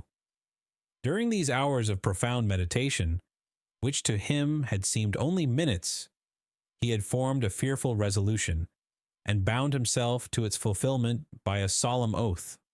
Dantes was at length roused from his reverie by the voice of Faria, who, having also been visited by his jailer, had come to invite his fellow sufferer to share his supper. The reputation of being out of his mind, though harmlessly and even amusingly so, had procured for the abbé unusual privileges. He was supplied with bread of a finer, whiter quality than the usual prison fare, and even regaled each Sunday with a small quantity of wine. Now this was a Sunday, and the abbé had come to ask his young companion to share the luxuries with him. Dantes followed him. His features were no longer contracted, and now wore their usual expression, but there was that in his whole appearance that bespoke one who had come to a fixed and desperate resolve. Faria bent on him his penetrating eye. "I regret now," said he, "having helped you in your late inquiries, or having given you the information I did." "Why so?" inquired Dantes. "Because it has instilled a new passion in your heart, that of vengeance." Dante smiled. "Let us talk of something else," said he. Again the abbé looked at him, then mournfully shook his head. But in accordance with Dante's request, he began to speak of other matters. The elder prisoner was one of those persons whose conversation, like that of all who have experienced many trials, contained many useful and important hints, as well as sound information. But it was never egotistical, for the unfortunate man never alluded to his own sorrows. Dantes listened with admiring attention to all he said. Some of his remarks corresponded with what he already knew, or applied to the sort of knowledge his nautical life had enabled him to acquire. A part of the good abbé's words, however, were wholly incomprehensible to him, but, like the aurora, which guides the navigator in northern latitudes, opened new vistas to the inquiring mind of the listener, and gave fantastic glimpses of new horizons, enabling him justly to estimate the delight an intellectual mind would have in following one so richly gifted as Faria along the heights of truth, where he was so much at home. "You must teach me a small part of what you know," said Dantes, "if only to prevent your growing weary of me. I can well believe that so learned a person as yourself would prefer absolute solitude to being tormented with the company of one as ignorant and uninformed as myself. If you will only agree to my request, I promise you never to mention another word about escaping." The abbé smiled. "Alas, my boy," said he, "human knowledge is confined within very narrow limits. And when I have taught you mathematics, physics, history, and the 3 or 4 modern languages with which I am acquainted, you will know as much as I do myself. Now it will scarcely require 2 years for me to communicate to you the stock of learning I possess." "2 years!" exclaimed Dantes. "Do you really believe I can acquire all these things in so short a time?" "Not their application, certainly, but their principles you may. To learn is not to know. There are the learners and the learned. Memory makes the one, philosophy the other. But cannot one learn philosophy? Philosophy cannot be taught. It is the application of the sciences to truth. It is like the golden cloud in which the Messiah went up into heaven." "Well, then," said Dantes, "what shall you teach me first? I am in a hurry to begin. I want to learn." "Everything," said the abbé. And that very evening the prisoners sketched a plan of education, to be entered upon the following day. Dantes possessed a prodigious memory, combined with an astonishing quickness and readiness of conception.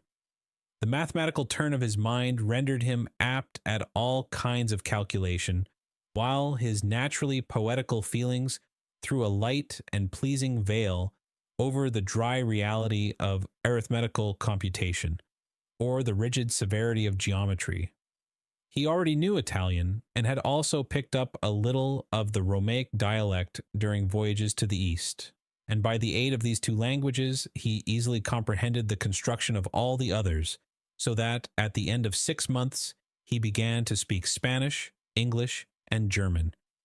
In strict accordance with the promise made to the Abbé, Dante spoke no more of escape. Perhaps the delight his studies afforded him left no room for such thoughts. Perhaps the recollection that he had pledged his word, on which his sense of honor was keen, kept him from referring in any way to the possibilities of flight. Days, even months, passed by unheeded in one rapid and instructive course. At the end of a year, Dantes was a new man. Dantes observed, however, that Faria, in spite of the relief his society afforded, daily grew sadder. One thought seemed incessantly to harass and distract his mind. Sometimes he would fall into long reveries, sigh heavily and involuntarily, then suddenly rise, and, with folded arms, begin pacing the confined space of his dungeon. One day he stopped all at once and exclaimed, "Ah, if there were no sentinel!" "There shall not be a minute longer than you please," said Dantes, who had followed the working of his thoughts as accurately as though his brain were enclosed in crystal so clear as to display its minutest operations. "I have already told you," answered the abbé, "that I loathe the idea of shedding blood, and yet the murder, if you choose to call it so, would be simply a measure of self-preservation." "No matter. I could never agree to it." "Still, you have thought of it." "Incessantly, alas," cried the abbé. "And you have discovered a means of regaining our freedom, have you not?" asked Dantes eagerly. "I have. If it were only possible to place a deaf and blind sentinel in the gallery beyond us." "He shall be both blind and deaf," replied the young man, with an air of determination that made his companion shudder. "No, no," cried the abbé. "Impossible." Dantes endeavored to renew the subject. The abbé shook his head in token of disapproval, and refused to make any further response. 3 months passed away. "Are you strong?" the abbé asked one day of Dantes. The young man, in reply, took up the chisel, bent it into the form of a horseshoe, and then as readily straightened it. "And will you engage not to do any harm to the sentry except as a last resort?" "I promise on my honor." "Then," said the abbé, "we may hope to put our design into execution. And how long shall we be in accomplishing the necessary work? At least a year? And shall we begin at once?" "At once." "We have lost a year to no purpose," cried Dantes. "Do you consider the last 12 months to have been wasted?" asked the abbé. "Forgive me," cried Edmund, blushing deeply. "Tut, tut," answered the abbé. "Man is but man after all, and you are about the best specimen of the genus I have ever known. Come, let me show you my plan." The abbé then showed Dantes the sketch he had made for their escape. It consisted of a plan of his own cell and that of Dantes, with the passage which united them. In this passage he proposed to drive a level, as they do in mines. This level would bring the 2 prisoners immediately beneath the gallery, where the sentry kept watch. Once there, a large excavation would be made, and one of the flagstones with which the gallery was paved be so completely loosened that at the desired moment it would give way beneath the feet of the soldier, who, stunned by his fall, would be immediately bound and gagged by Dantes before he had power to offer any resistance. The prisoners were then to make their way through one of the gallery windows, and to let themselves down from the outer walls by means of the abbé's ladder of cords, Dante's eyes sparkled with joy, and he rubbed his hands with delight at the idea of a plan so simple, yet apparently so certain to succeed. That very day the miners began their labors, with a vigor and alacrity proportionate to their long rest from fatigue and their hopes of ultimate success. Nothing interrupted the progress of the work, except the necessity that each was under of returning to his cell in anticipation of the turnkey's visits. They had learned to distinguish the almost imperceptible sound of his footsteps as he descended towards their dungeons, and happily never failed of being prepared for his coming. The fresh earth excavated during their present work, and which would have entirely blocked up the old passage, was thrown by degrees and with the utmost precaution out of the window in either Faria's or Dante's cell, the rubbish being first pulverized so finely that the night wind carried it far away without permitting the smallest trace to remain.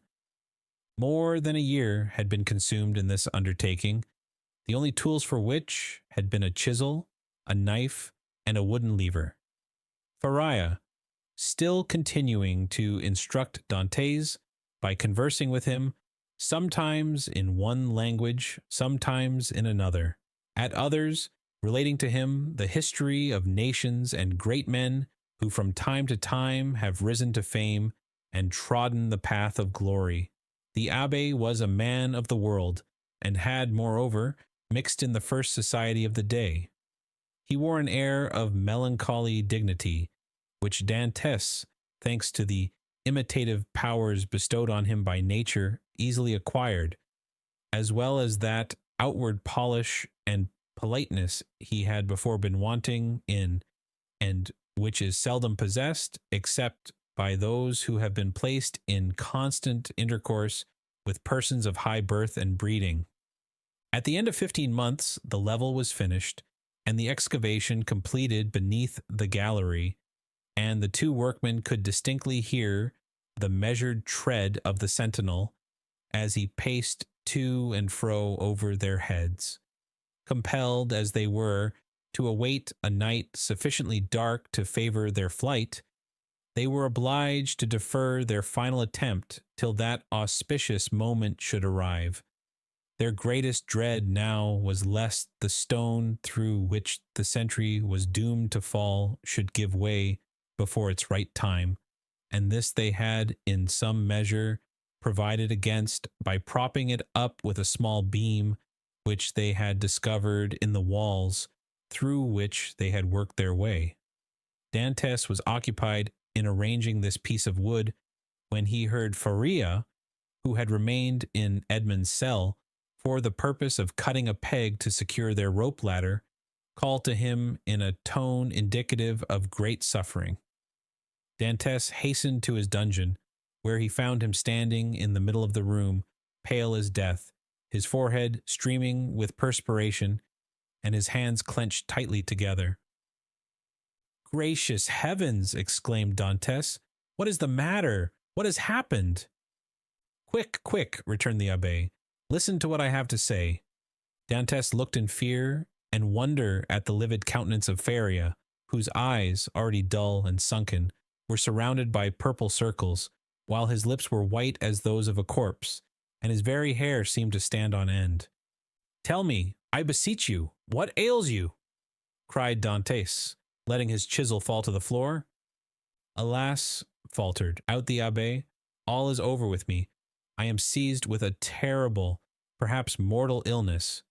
I can feel that the paroxysm is fast approaching. I had a similar attack the year previous to my imprisonment. This malady admits but of one remedy. I will tell you what that is. Go into my cell as quickly as you can, draw out one of the feet that support the bed.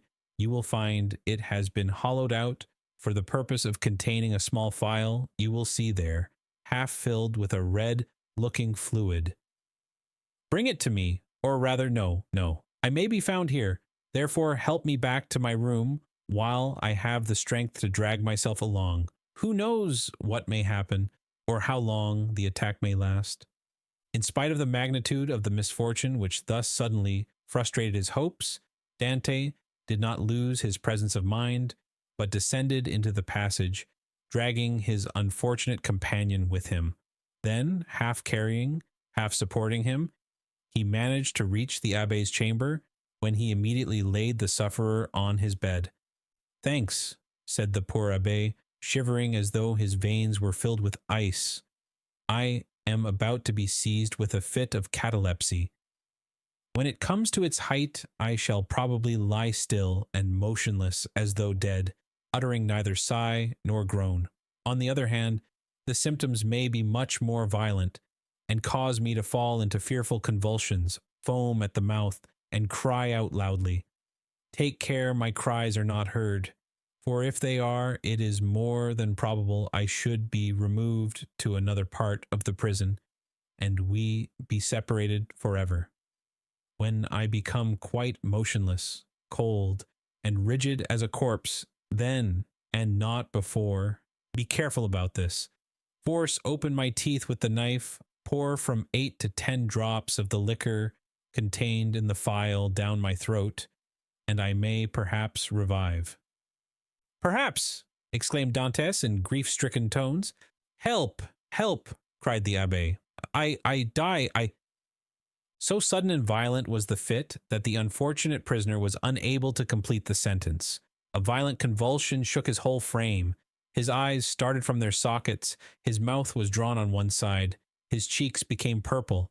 He struggled, foamed, dashed himself about, and uttered the most dreadful cries, which, however, Dantes prevented from being heard by covering his head with the blanket. The fit lasted 2 hours. Then, more helpless than an infant, and colder and paler than marble, more crushed and broken than a reed trampled underfoot, he fell back, doubled up in one last convulsion, and became as rigid as a corpse. Edmund waited till life seemed extinct in the body of his friend. Then, taking up the knife, he with difficulty forced open the closely fixed jaws, carefully administered the appointed number of drops, and anxiously awaited the result. An hour passed away, and the old man gave no sign of returning animation. Dantes began to fear he had delayed too long ere he administered the remedy, and, thrusting his hands into his hair, continued gazing on the lifeless features of his friend. At length a slight color tinged the livid cheeks, consciousness returned to the dull, open eyeballs. A faint sigh issued from the lips, and the sufferer made a feeble effort to move. "He is saved! He is saved!" cried Dantes, in a paroxysm of delight. The sick man was not yet able to speak, but he pointed with evident anxiety towards the door. Dantes listened, and plainly distinguished the approaching steps of the jailer. It was therefore near 7 o'clock. But Edmund's anxiety had put all thoughts of time out of his head. The young man sprang to the entrance, darted through it, carefully drawing the stone over the opening, and hurried to his cell. He had scarcely done so before the door opened, and the jailer saw the prisoner seated, as usual, on the side of his bed. Almost before the key had turned in the lock, and before the departing steps of the jailer had died away in the long corridor he had to traverse, Dantes, whose restless anxiety concerning his friend left him no desire to touch the food brought him, hurried back to the abbé's chamber, and raising the stone by pressing his head against it, was soon beside the sick man's couch. Faria had now fully regained his consciousness, but he still lay helpless and exhausted on his miserable bed. "I did not expect to see you again," said he feebly to Dantes. "And why not?" asked the young man. "Did you fancy yourself dying?" "No, I had no such idea, but knowing that all was ready for flight, I thought you might have made your escape." The deep glow of indignation suffused the cheeks of Dantes. "Without you? Did you really think me capable of that?" "At least," said the abbé, "I now see how wrong such an opinion would have been." Alas, alas, I am fearfully exhausted and debilitated by this attack." "Be of good cheer," replied Dantes. "Your strength will return." And as he spoke, he seated himself near the bed beside Faria and took his hands. The abbé shook his head. "The last attack I had," said he, "lasted but half an hour, and after it I was hungry and got up without help. Now I can move neither my right arm nor leg, and my head seems uncomfortable, which shows that there has been a suffusion of blood on the brain. The third attack will either carry me off or leave me paralyzed for life." "No, no," cried Dantes. "You are mistaken. You will not die. And your third attack, if indeed you should have another, will find you at liberty. We shall save you another time, as we have done this, only with a better chance of success, because we shall be able to command every requisite assistance." "My good Edmund," answered the abbé, "be not deceived. The attack which has just passed away condemns me forever to the walls of a prison. None can fly from a dungeon who cannot walk. Well, we will wait, a week, a month, 2 months if need be, and meanwhile your strength will return. Everything is in readiness for our flight, and we can select any time we choose. As soon as you feel able to swim, we will go."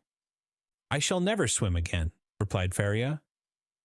"This arm is paralyzed, not for a time, but forever. Lift it and judge if I am mistaken." The young man raised the arm, which fell back by its own weight, perfectly inanimate and helpless. A sigh escaped him. "You are convinced now, Edmund, are you not?" asked the abbé. "Depend upon it, I know what I say. Since the first attack I experienced of this malady, I have continually reflected on it. Indeed, I expected it, for it is a family inheritance. Both my father and grandfather died of it in a third attack. The physician who prepared for me the remedy I have twice successfully taken was no other than the celebrated Cabanis, and he predicted a similar end for me." "The physician may be mistaken," exclaimed Dantes, "and as for your poor arm, what difference will that make? I can take you on my shoulders and swim for both of us." "My son," said the abbé, "you who are a sailor and a swimmer must know as well as I do that a man so loaded would sink before he had done 50 strokes. Cease then to allow yourself to be duped by vain hopes that even your own excellent heart refuses to believe in. Here I shall remain till the hour of my deliverance arrives, and that in all human probability will be the hour of my death. As for you who are young and active, delay not on my account, but fly. Go, I give you back your promise." "It is well," said Dantes. "Then I shall also remain." Then, rising and extending his hand with an air of solemnity over the old man's head, he slowly added, "By the blood of Christ, I swear never to leave you while you live." Faria gazed fondly on his noble-minded, single-hearted, high-principled young friend, and read in his countenance ample confirmation of the sincerity of his devotion and the loyalty of his purpose.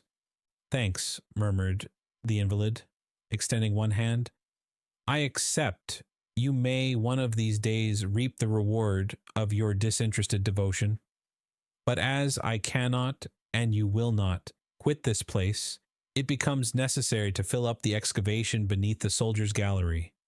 He might, by chance, hear the hollow sound of his footsteps and call the attention of his officer to the circumstance. That would bring about a discovery which would inevitably lead to our being separated. Go then and set about this work, in which, unhappily, I can offer you no assistance. Keep at it all night if necessary, and do not return here tomorrow till after the jailer has visited me. I shall have something of the greatest importance to communicate to you." Dantes took the hand of the abbé in his, and affectionately pressed it. Faria smiled encouragingly on him, and the young man retired to his task in the spirit of obedience and respect which he had sworn to show towards his aged friend.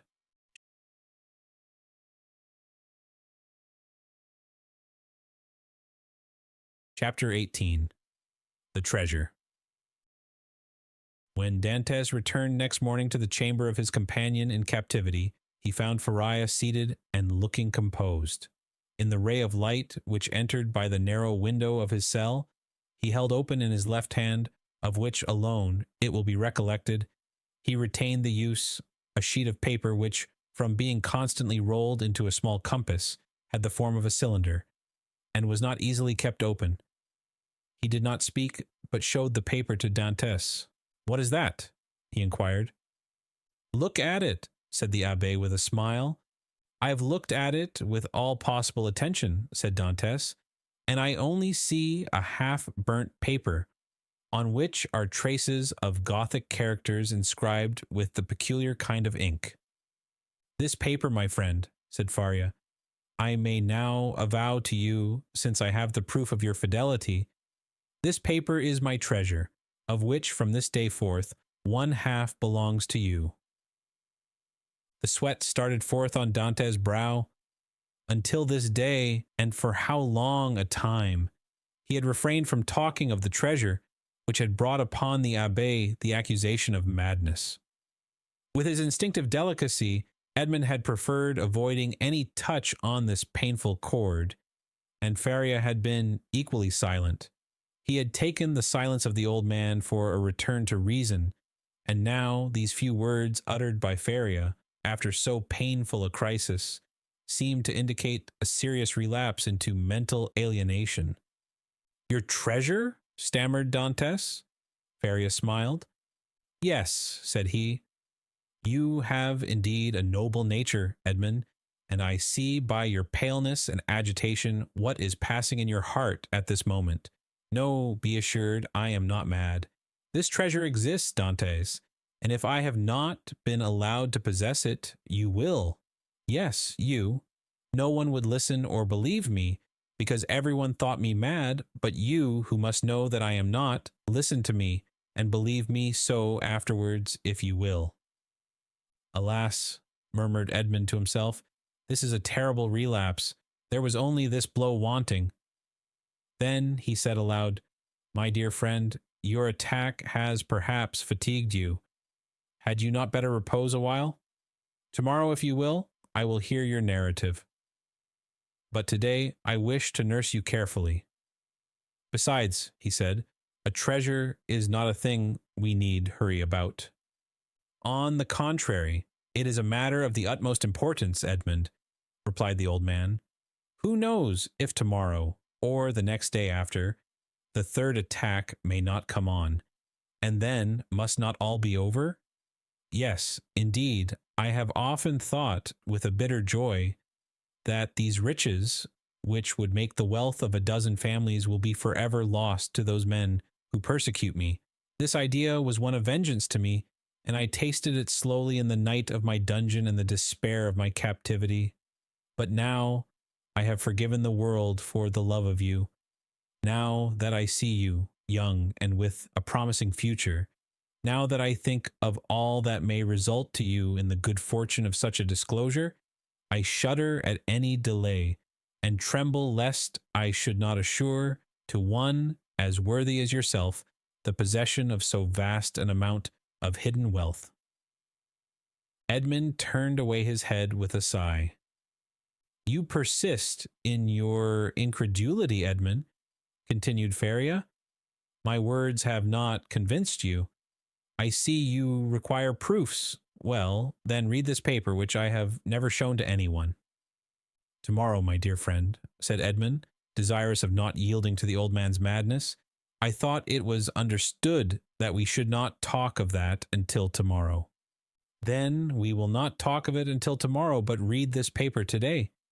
"I will not irritate him," thought Edmond, and taking the paper, of which half was wanting, having been burnt no doubt by some accident, he read, "This treasure, which may amount to 2 of Roman crowns in the most distant of the second opening, declare to belong to him heir.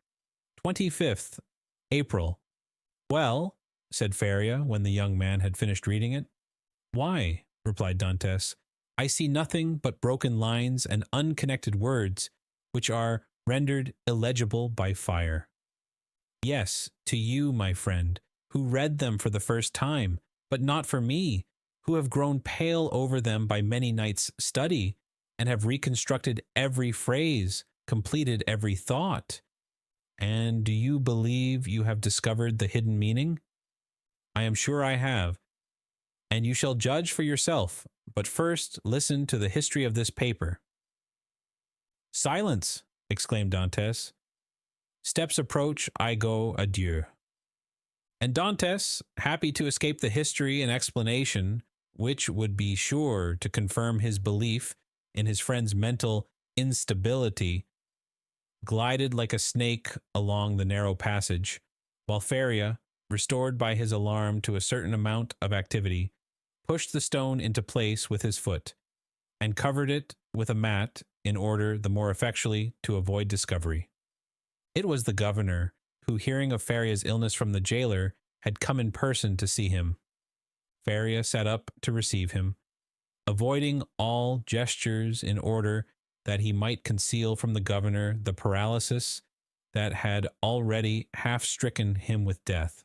His fear was lest the governor, touched with pity, might order him to be removed to better quarters, and thus separate him from his young companion. But fortunately, this was not the case, and the governor left him, convinced that the poor madman, for whom in his heart he felt a kind of affection, was only troubled with a slight indisposition. During this time, Edmund, seated on his bed with his head in his hands, tried to collect his scattered thoughts. Faria, since their first acquaintance, had been on all points so rational and logical, so wonderfully sagacious in fact, that he could not understand how so much wisdom on all points could be allied with madness. Was Faria deceived as to his treasure, or was all the world deceived as to Faria? Dantes remained in his cell all day, not daring to return to his friend, thinking thus to defer the moment when he should be convinced once for all that the abbé was mad. Such a conviction would be so terrible. But towards the evening, after the hour for the customary visit had gone by, Feria, not seeing the young man appear, tried to move and get over the distance which separated them. Edmund shuddered when he heard the painful efforts which the old man made to drag himself along. His leg was inert, and he could no longer make use of one arm. Edmund was obliged to assist him, for otherwise he would not have been able to enter by the small aperture which led to Dantes' chamber. Here I am pursuing you remorselessly, he said, with a benignant smile. You thought to escape my munificence, but it is in vain. Listen to me. Edmund saw there was no escape, and placing the old man on his bed, he seated himself on the stool beside him. You know, said the abbé, that I was the secretary and intimate friend of Cardinal Spada, the last of the princes of that name. I owe to this worthy lord all the happiness I ever knew. He was not rich, although the wealth of his family had passed into a proverb, and I heard the phrase very often, as rich as a Spada. But he, like public rumor, lived on this reputation for wealth. His palace was my paradise. I was tutor to his nephews, who are dead, and when he was alone in the world, I tried by absolute devotion to his will to make up to him all he had done for me during 10 years of unremitting kindness. The cardinal's house had no secrets for me. I had often seen my noble patron annotating ancient volumes and eagerly searching amongst dusty family manuscripts. One day, when I was reproaching him for his unavailing searches and deploring the prostration of mind that followed them, he looked at me and, smiling bitterly, opened a volume relating to the history of the city of Rome. There, in the 20th chapter of the life of Pope Alexander VI, were the following lines, which I can never forget. The great wars of Romagna had ended. Caesar Borgia, who had completed his conquest, had need of money to purchase all Italy. The Pope had also need of money to bring matters to an end with Louis XII, King of France, who was formidable still in spite of his recent reverses, and it was necessary, therefore, to have recourse to some profitable scheme, which was a matter of great difficulty in the impoverished condition of exhausted Italy. His Holiness had an idea. He determined to make 2 cardinals. By choosing 2 of the greatest personages of Rome, especially rich men, this was the return the Holy Father looked for. In the first place, he could sell the great appointments and splendid offices which the cardinals already held, and then he had the 2 hats to sell besides. There was a third point in view, which will appear hereafter. The Pope and Cesare Borgia first found the 2 future cardinals. They were Giovanni Rospigliosi, who held 4 of the highest dignities of the Holy See, and Cesare Spada, one of the noblest and richest of the Roman nobility. Both felt the high honor of such a favor from the Pope. They were ambitious, and Cesare Borgia soon found purchasers for their appointments. The result was that Rospigliosi and Spada paid for being cardinals, and 8 other persons paid for the offices the cardinals held before their elevation, and thus 800,000 crowns entered into the coffers of the speculators. It is time now to proceed to the last part of the speculation. The Pope heaped attentions upon Rospigliosi and Spada, conferred upon them the insignia of the cardinalate, and induced them to arrange their affairs and take up their residence at Rome. Then the Pope and Cesare Borgia invited the 2 cardinals to dinner. This was a matter of dispute between the Holy Father and his son. Cesare thought they could make use of one of the means which he always had ready for his friends, that is to say, in the first place, the famous key which was given to certain persons with the request that they go and open a designated cupboard. This key was furnished with a small iron point, a negligence on the part of the locksmith. When this was pressed to effect the opening of the cupboard, of which the lock was difficult, the person was pricked by this small point, and died next day. Then there was the ring with the lion's head, which Cesare wore when he wanted to greet his friends with a clasp of the hand. The lion bit the hand thus favored, and at the end of 24 hours the bite was mortal. Cesare proposed to his father that they should either ask the cardinals to open the cupboard or shake hands with them. But Alexander VI replied, "Now, as to the worthy cardinals Spada and Rospigliosi, let us ask both of them to dinner. Something tells me that we shall get that money back. Besides, you forget, Cesare, an indigestion declares itself immediately, while a prick or a bite occasions a delay of a day or 2. Cesare gave way before such cogent reasoning, and the cardinals were consequently invited to dinner. The table was laid in a vineyard belonging to the Pope near San Pier d'Arena, a charming retreat which the cardinals knew very well by report. Rospigliosi, quite set up with his new dignities, went with a good appetite and his most ingratiating manner. Spada, a prudent man and greatly attached to his only nephew, a young captain of the highest promise, took paper and pen and made his will. He then sent word to his nephew to wait for him near the vineyard, but it appeared the servant did not find him.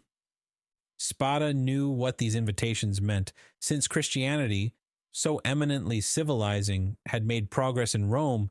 It was no longer a centurion who came from the tyrant with a message, "Caesar wills that you die," but it was a legate a latere who came with a smile on his lips to say from the Pope, "His Holiness requests you to dine with him." Spada set out about 2 o'clock to San Pier d'Arena. The Pope awaited him. The first sight that attracted the eyes of Spada was that of his nephew in full costume, and Cesare Borgia paying him most marked attentions. Spada turned pale as Cesare looked at him with an ironical air, which proved that he had anticipated all and that the snare was well spread. They began dinner, and Spada was only able to inquire of his nephew if he had received his message. The nephew replied no, perfectly comprehending the meaning of the question. It was too late, for he had already drunk a glass of excellent wine, placed for him expressly by the Pope's butler. Spada, at the same moment, saw another bottle approach him, which he was pressed to taste. An hour afterwards, a physician declared they were both poisoned through eating mushrooms. Spada died on the threshold of the vineyard. The nephew expired at his own door, making signs which his wife could not comprehend. Then Caesar and the Pope hastened to lay hands on the heritage, under pretense of seeking for the papers of the dead man.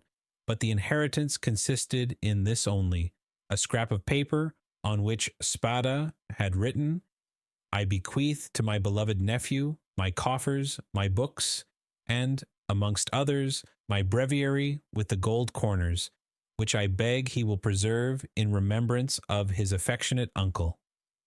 The heirs sought everywhere, admired the breviary, laid hands on the furniture, and were greatly astonished that Spada, the rich man, was really the most miserable of uncles. No treasures, unless they were those of science, contained in the library and laboratories. That was all. Caesar and his father searched, examined, scrutinized, but found nothing, or at least very little, not exceeding a few thousand crowns in plate, and about the same in ready money. But the nephew had time to say to his wife before he expired, "Look well among my uncle's papers. There is a will." They sought even more thoroughly than the august heirs had done, but it was fruitless. There were 2 palaces and a vineyard behind the Palatine Hill, but in these days landed property had not much value, and the 2 palaces and the vineyard remained to the family since they were beneath the rapacity of the Pope and his son.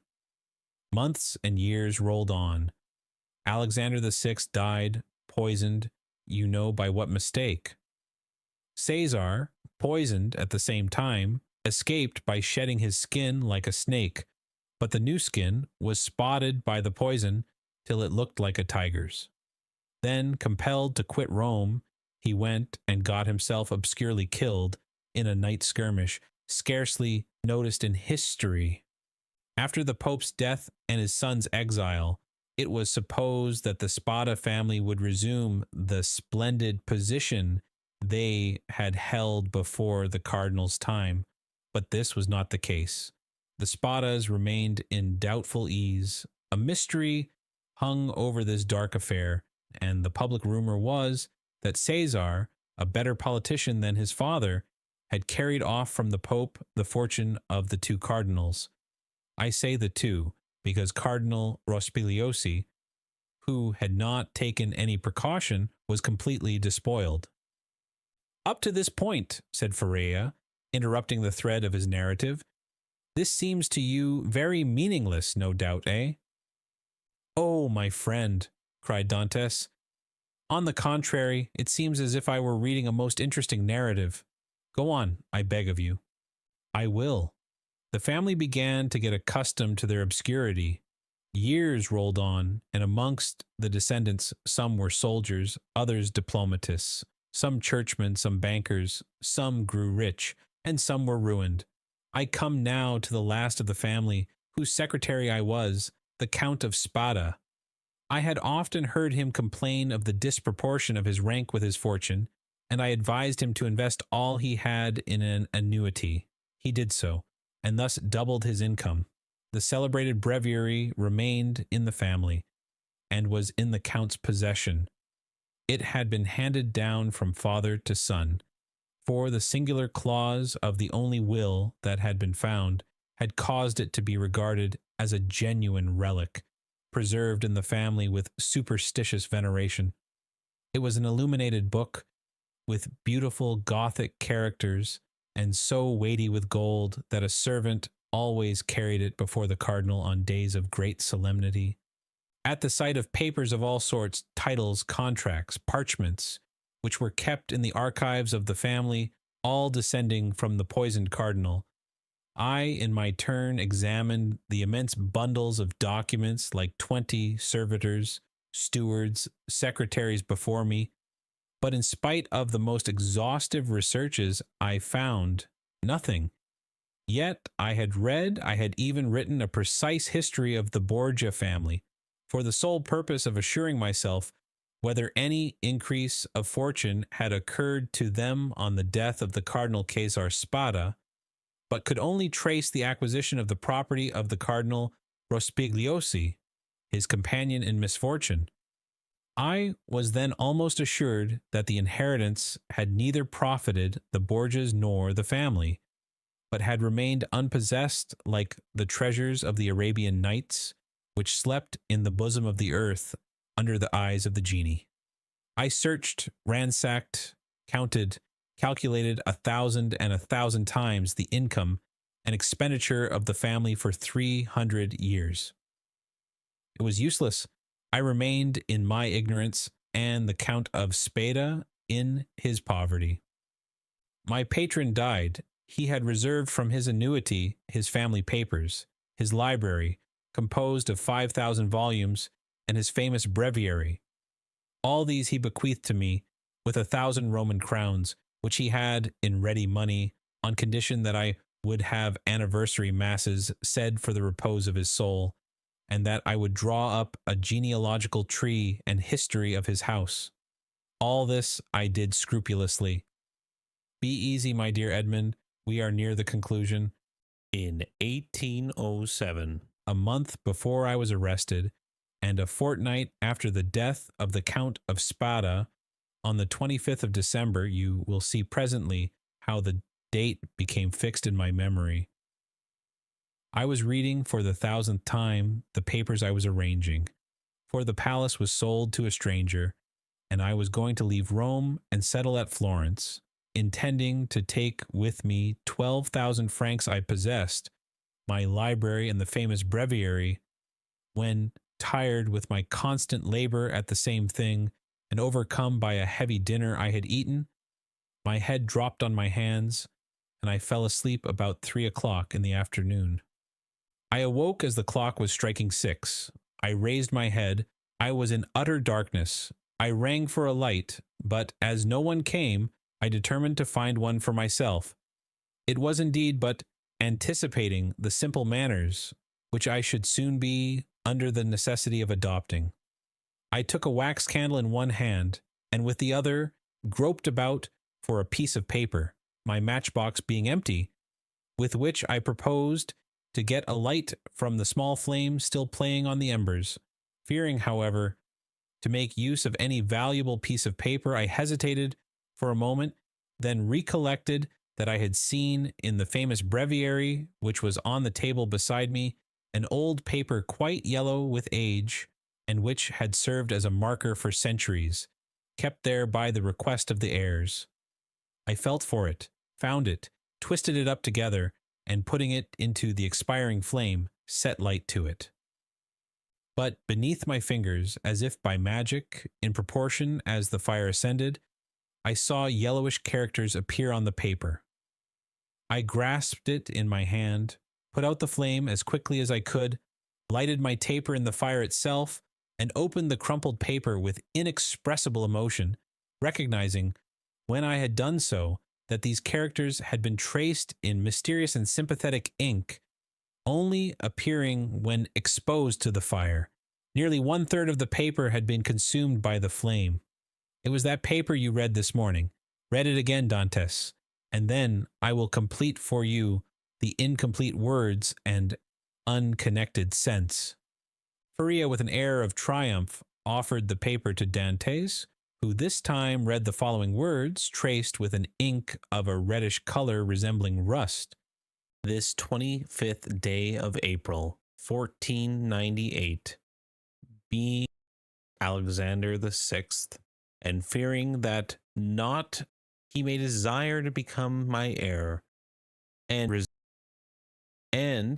Benetivilio, who were poisoned, my sole heir that I have buried and has visited with me, that is, in island of Monte Cristo, all I possess, jewels, diamonds, gems, that I alone may account to nearly 2 million, will find on raising the 20th rock creek to the east in the right line, two open in these caves.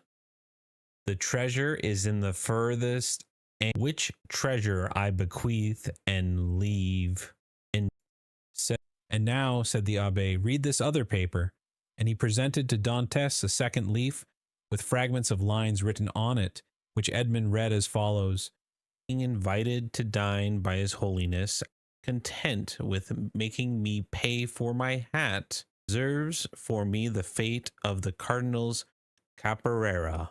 I declare to my nephew, Guido Spada, buried in a place he knows, the caves of the small zest of ingots of gold money, know of the existence of this treasure, which millions of Roman crowns, and which he from the small things have been made angle in the second entire to him, Cesar Spadia.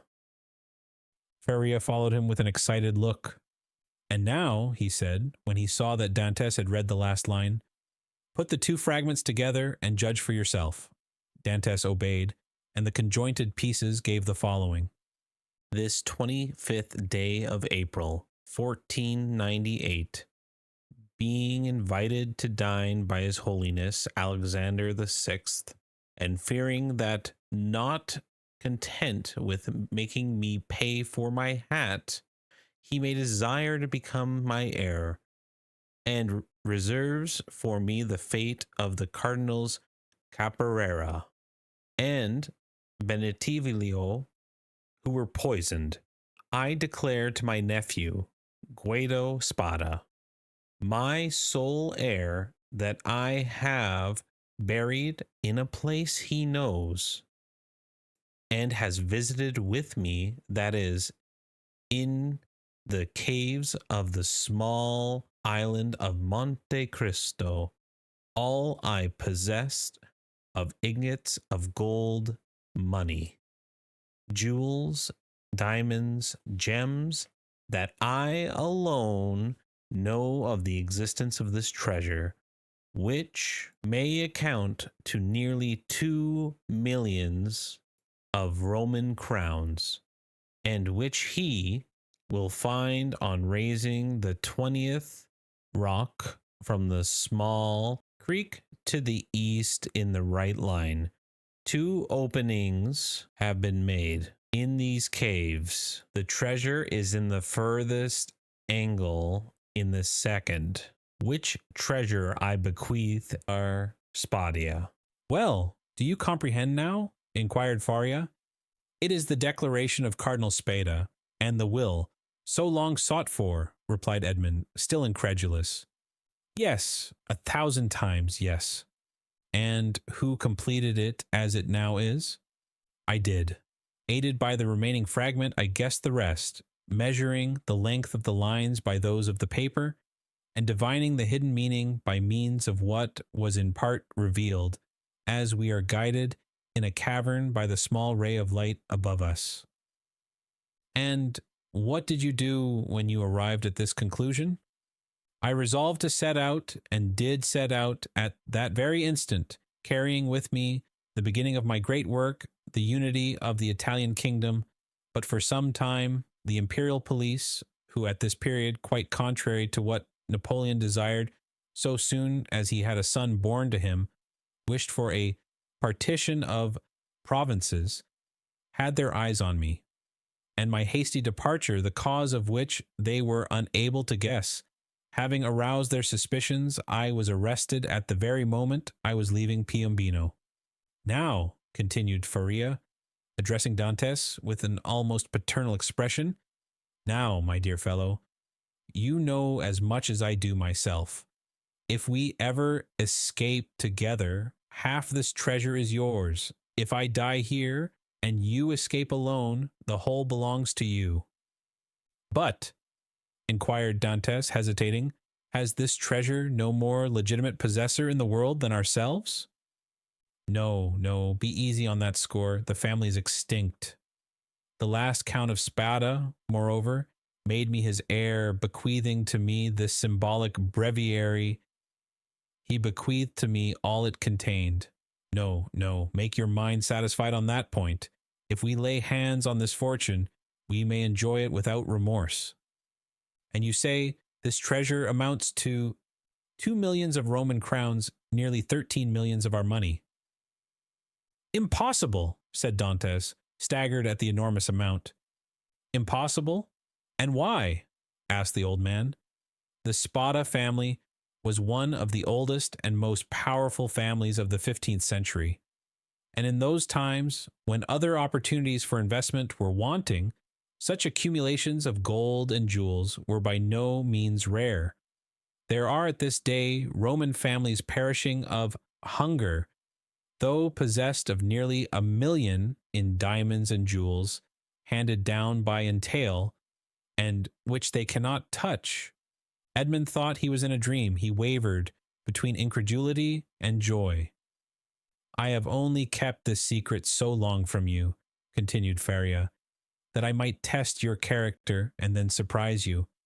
Had we escaped before my attack of catalepsy, I should have conducted you to Monte Cristo. Now," he added, with a sigh, "it is you who will conduct me thither." "Well, Dantes, you do not thank me?" "This treasure belongs to you, my dear friend," replied Dantes, "and to you only. I have no right to it. I am no relation of yours." "You are my son, Dantes," exclaimed the old man. "You are the child of my captivity. My profession condemns me to celibacy. God has sent you to me to console, at one and the same time, the man who could not be a father and the prisoner who could not get free." And Faria extended the arm, of which alone the use remained to him, to the young man, who threw himself upon his neck and wept.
And I hope to see you guys next time.